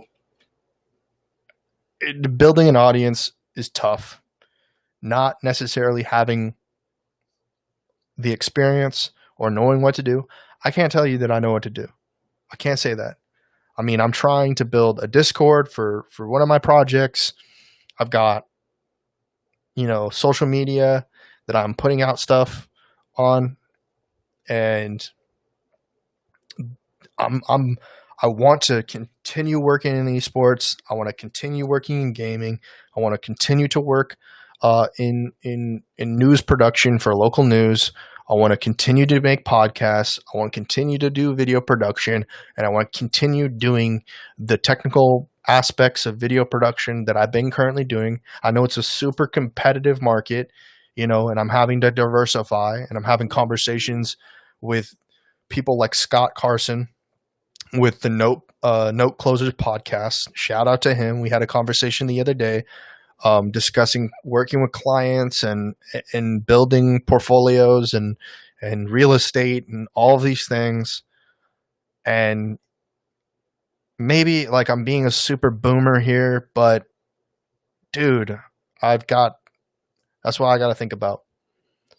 And I just all over the place right now, but I got to do this podcast, personal podcast or whatever. Yes, most people are, or Maximum Cool says, yes, most people are that way. It's hard to find people who are okay with being proven wrong and okay with proving others wrong. It's just a lack of backbone, it seems. Oh, man. And here's the thing. Like, I completely understand the concept of a lack of backbone, and I know where people are coming from, where they say, you've got to have gone through trauma or like negative experiences in your life to build up a resistance or like a what the heck is the word I'm looking for? A wall. You got to build up your backbone or whatever you want to call it to voice up. But I hate it when people talk shit. Then when someone comes back at them and points out that the shit talking that they were doing was inefficient, and the points out point by point why that their perspective and the reason why they were talking shit was invalid, and then the person who was talking shit calls, says like something like, "Who cares what you think? You're not even cool," or whatever. Or like just said something, just to hurt the other person, instead of, initially they're talking shit saying that this person has a deficiency in this regard. And then that person who they were talking shit about comes back and says, well, I appreciate your opinion, but X, Y, Z, why that isn't applicable. And this is where you're wrong. And then that other person is like, well, who cares what you think? That's when that's what messes me up. Hey, Chanta, thank you for tuning in on Periscope. Pasca says, do you like Elon Musk? If yes, why? The reason I like Elon Musk, I think he's a robot or an alien or something, because dude laughs at everything. Dude laughs at literally everything. It's almost, dude, he's so sarcastic and he's not, it seems like he's a nice guy, of course, but he obviously knows way more than everyone else. And is can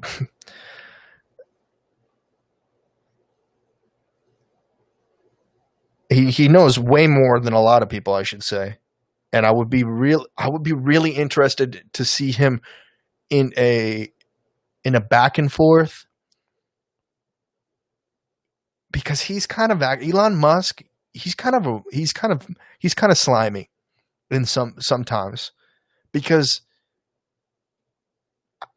I think he's the type of person to get heated and then walk, like, stop the conversation, because I feel like people don't push back at his ideas that much.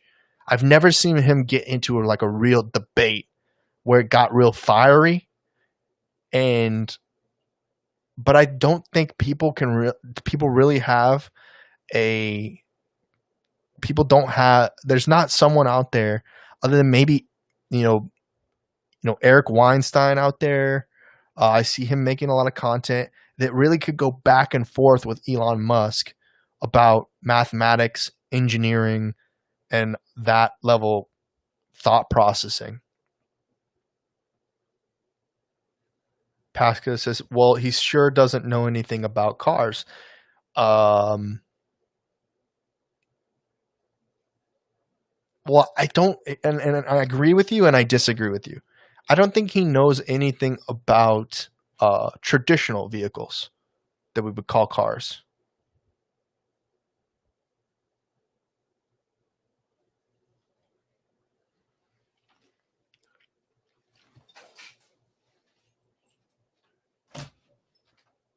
What's going on?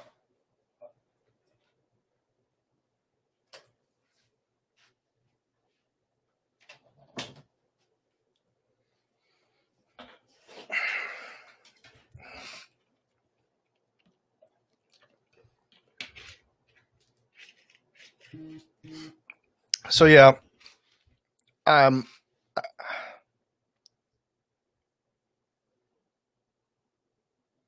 Elon Musk, Jeff Bezos, Mark Zuckerberg, Bill Gates. It almost feels like those people are all the same, but you never see them go back and forth. You never see them in a debate. You see people like Donald Trump and Joe Biden going to be in a debate. Both of those two geriatrics are nowhere near as intelligent as a Elon Musk, a Jeff Bezos, a Bill Gates, and we have they became our leaders, man. They became our leaders, whether they're politicians or not, whatever you want to call them.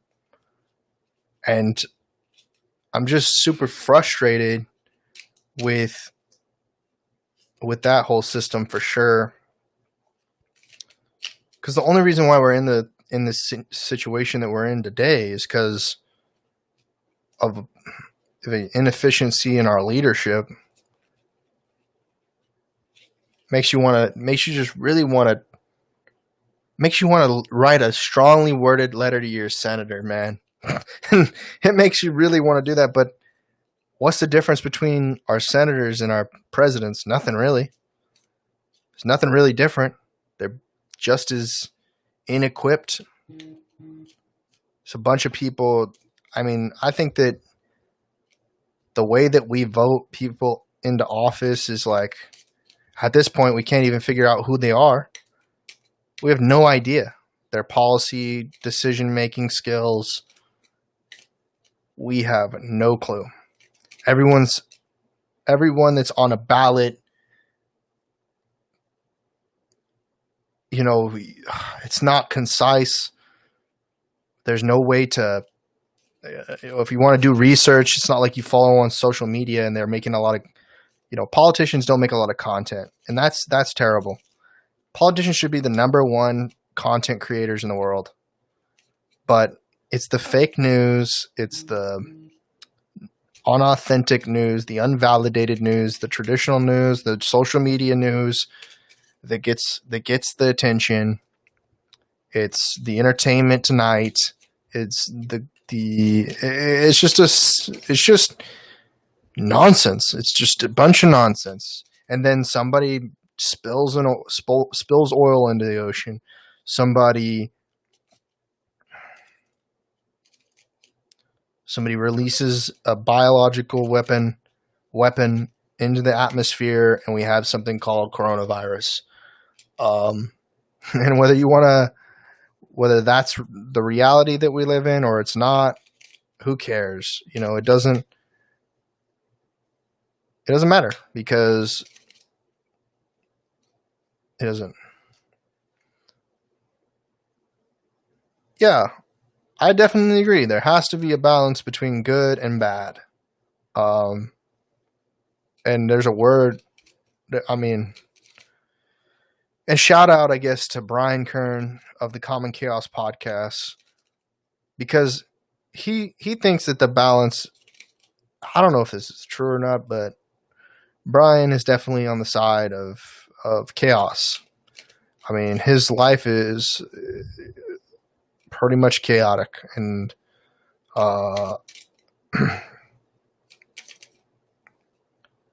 but it has order. It has more order than my life. That's for sure. I feel like my life is way more constant chaos, of where people, I think maybe that's just naturally the way that things are these days, is just primarily chaos. Less of intention. People have less of a purpose. People have learned to live people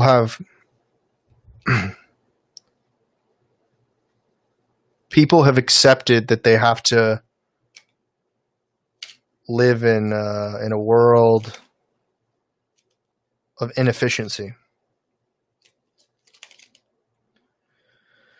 They've succumbed to suffering, and I don't know why, I think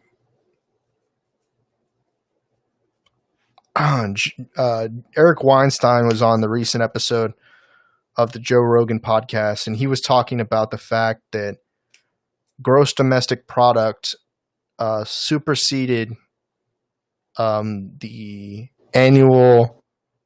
median annual income of males in the United States in the 1970s. And he said that this modeling showcases why human innovation has ceased to exist, and the reason why we're in the place that we're in today. And this sort of chaos comes out of the fact that people are just bored.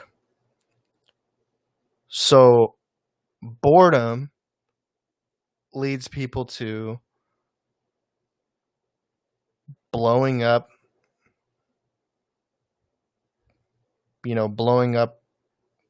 things and risking their lives, and harming other people. Is boredom. The truth is boredom, because life has become easy, and so people have to create their own obstacles or opposition. They have to find reasons to struggle. They have to find reasons to struggle. But I don't think it helps. Definitely does not help when society engineers suffering and struggle.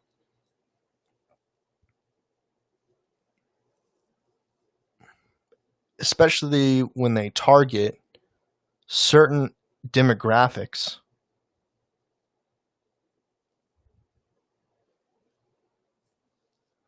And I don't know if it's consciously that this happens or if it's a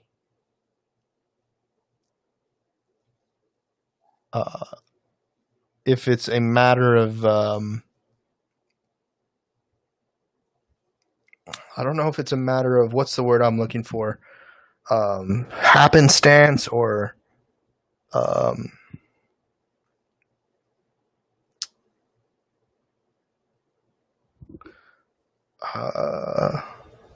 coincidence. I don't know if it's just a coincidence.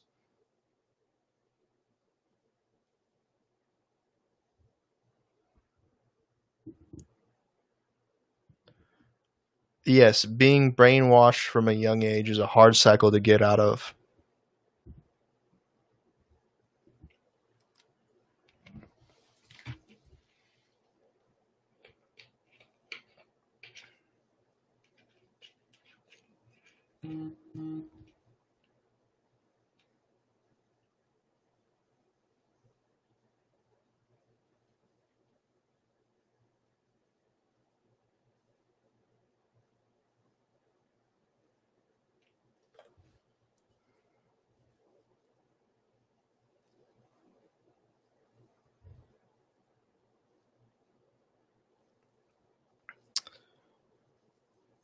Uh,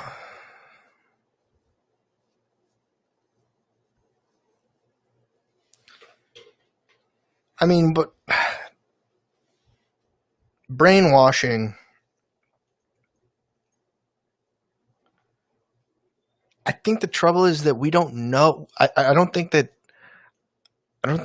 it's intended. It's not. No one is. There's no director to. There's no director of brainwashing. You know. There's no one that has the power. There's no one out there that has the power to stop people from contemplating the authenticity of what people are saying. You know. So while one person may say it's brainwash, another person will say it's God's word, you know, or the God's awful truth.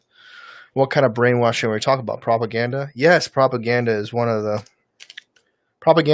definitely a contributing factor to brainwashing.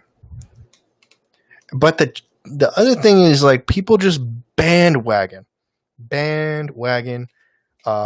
terribly. It was intended Ukrainian schools were the first compulsory school in history, and everyone else followed.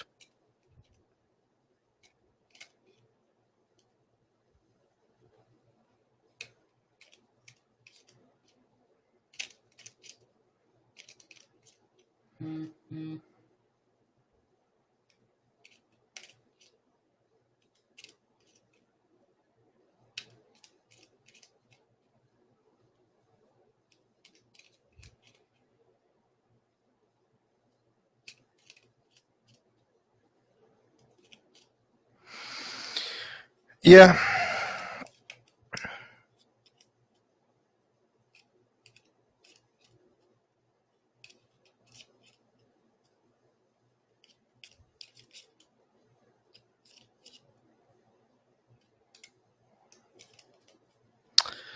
Oh man, I don't disagree with education being a requirement for the human experience, just so that you have the cognitive tools to be able to communicate and integrate into other societal systems. But I do think that education is being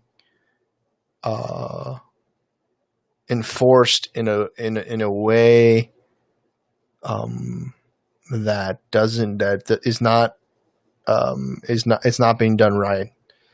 I think that definitely this pandemic has exhibited and shown that work, school, fun, entertainment does not need to be is not required or contingent on it being in person, especially work. Work can be done remotely so long as the company that is hiring the people is able to operate efficiently that way.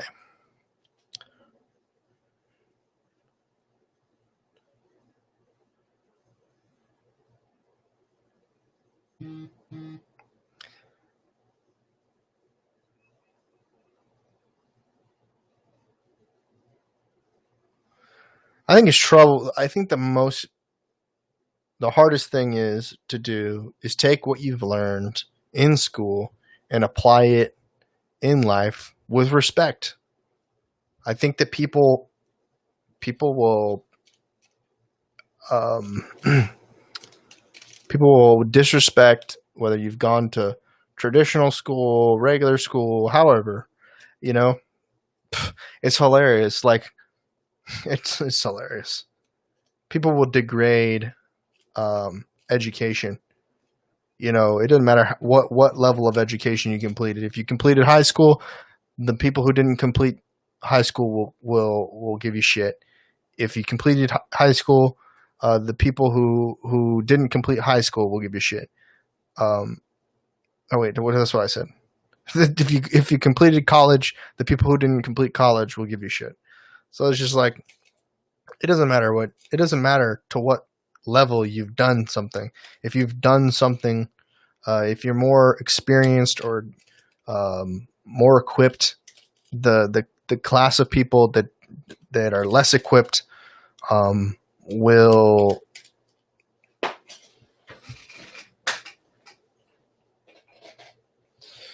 not do it.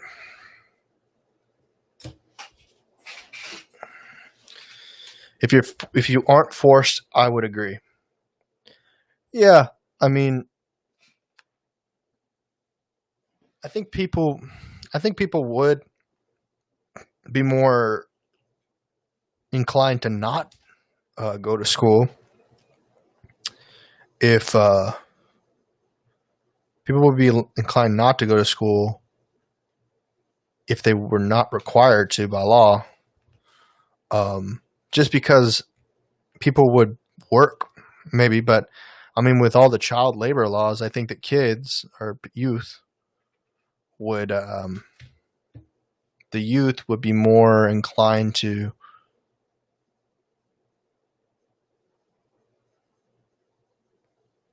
be lazy, just stay at home, and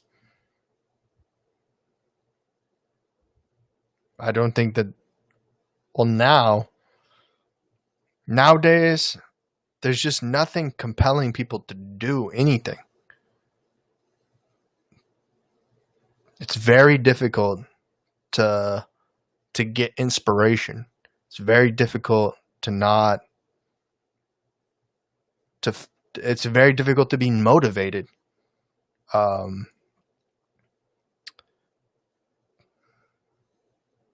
Life is just way too damn easy. It's true.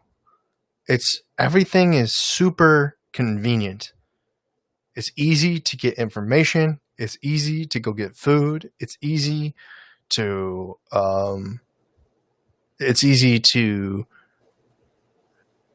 communicate. Everything is easy. It's simple. But everything has always been easy. Everything had always been easy. Before, when people were, exploring the oceans, people were, discovering new continents and braving the wild frontier, it was easy. for the people that had the tools. For the people who didn't have the tools, it was difficult.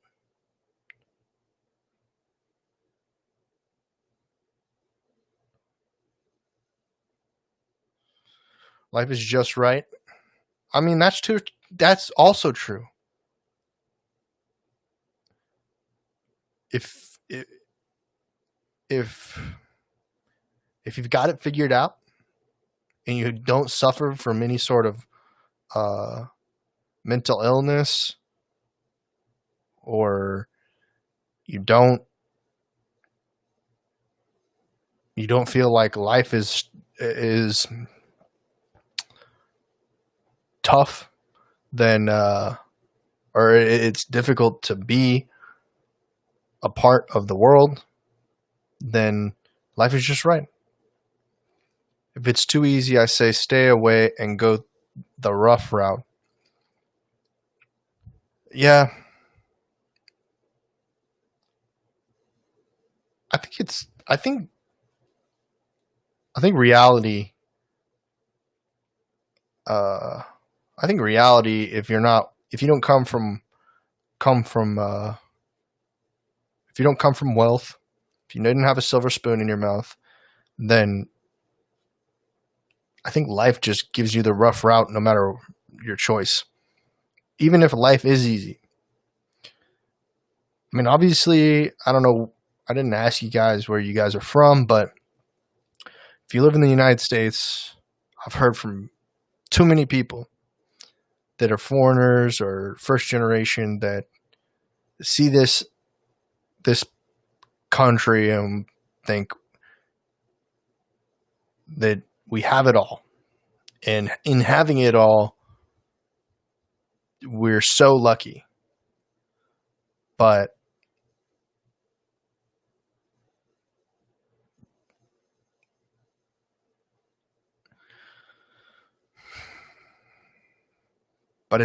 it's more difficult because people aren't motivated, and they don't have a purpose. And being motivated, whether if you have a mentor or something inspires you, you get inspiration, you get motivation. If you get a muse, maybe that too, but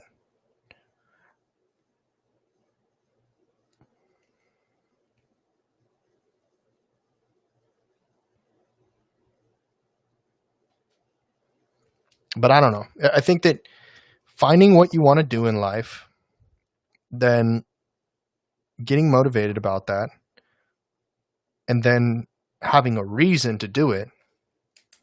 So I think that the thing that most importantly are motivation, reason, and purpose. So if we go back to the normalization of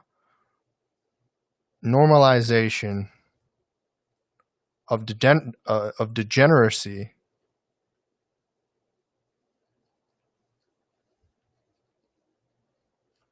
I think it's because being entertained is a motivating factor,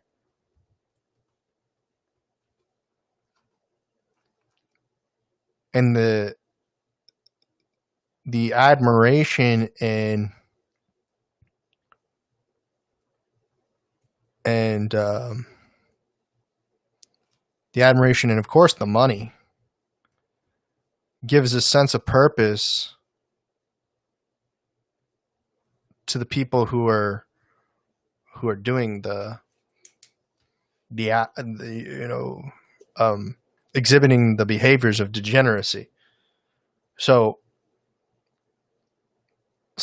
when you get, I mean, this is true too, Maximus. He says we are depressed mentally by what surrounds us, and especially right now, And some of it has to do with America is built on people and immigrants that came from places that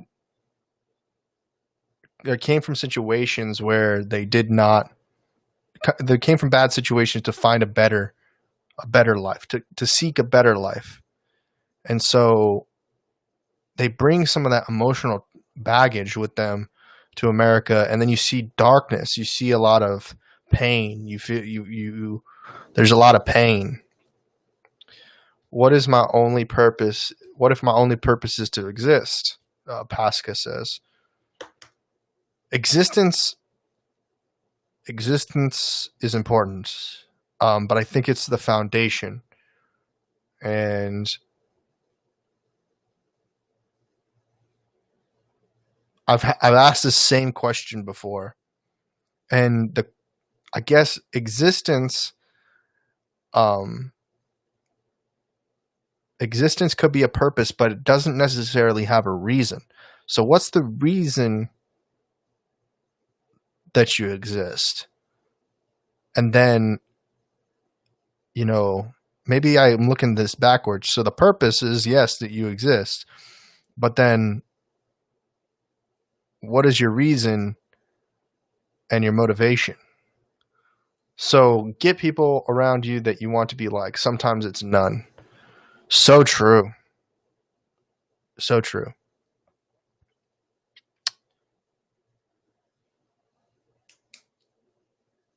Yeah.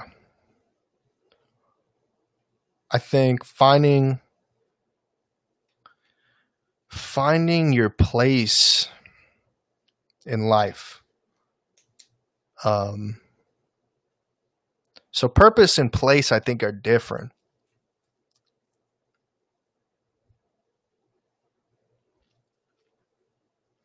I'm thinking about this a little bit harder, because, well, you know what? Let's go into this specific, because we're talking about people. I guess finding your tribe, finding your community, finding your following. Sometimes there isn't, those people don't exist, because the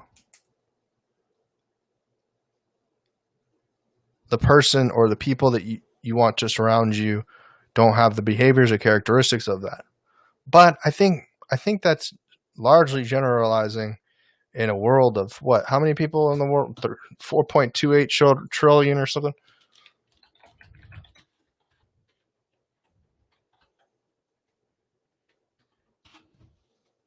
7.53 billion in 2017. So we can expect, I don't know, probably a lot more than that. Let's see, world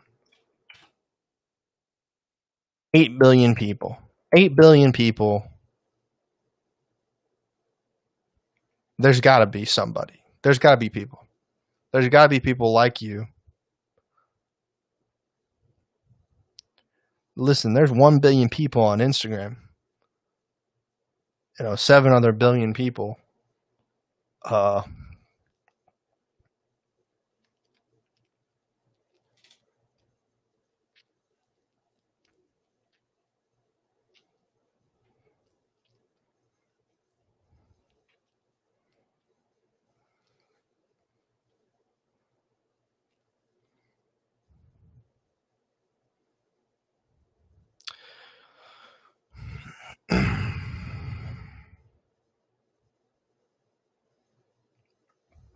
I mean, we're just lucky.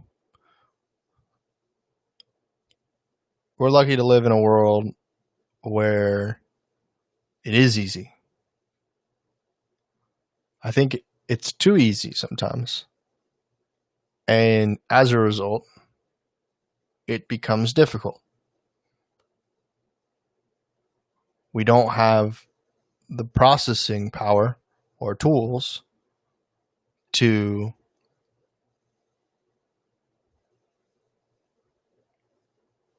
motivate ourselves to obtain the resources that will benefit us the most. Maybe that's due to a lack of experience, a lack of education, or a lack of mental health stability, but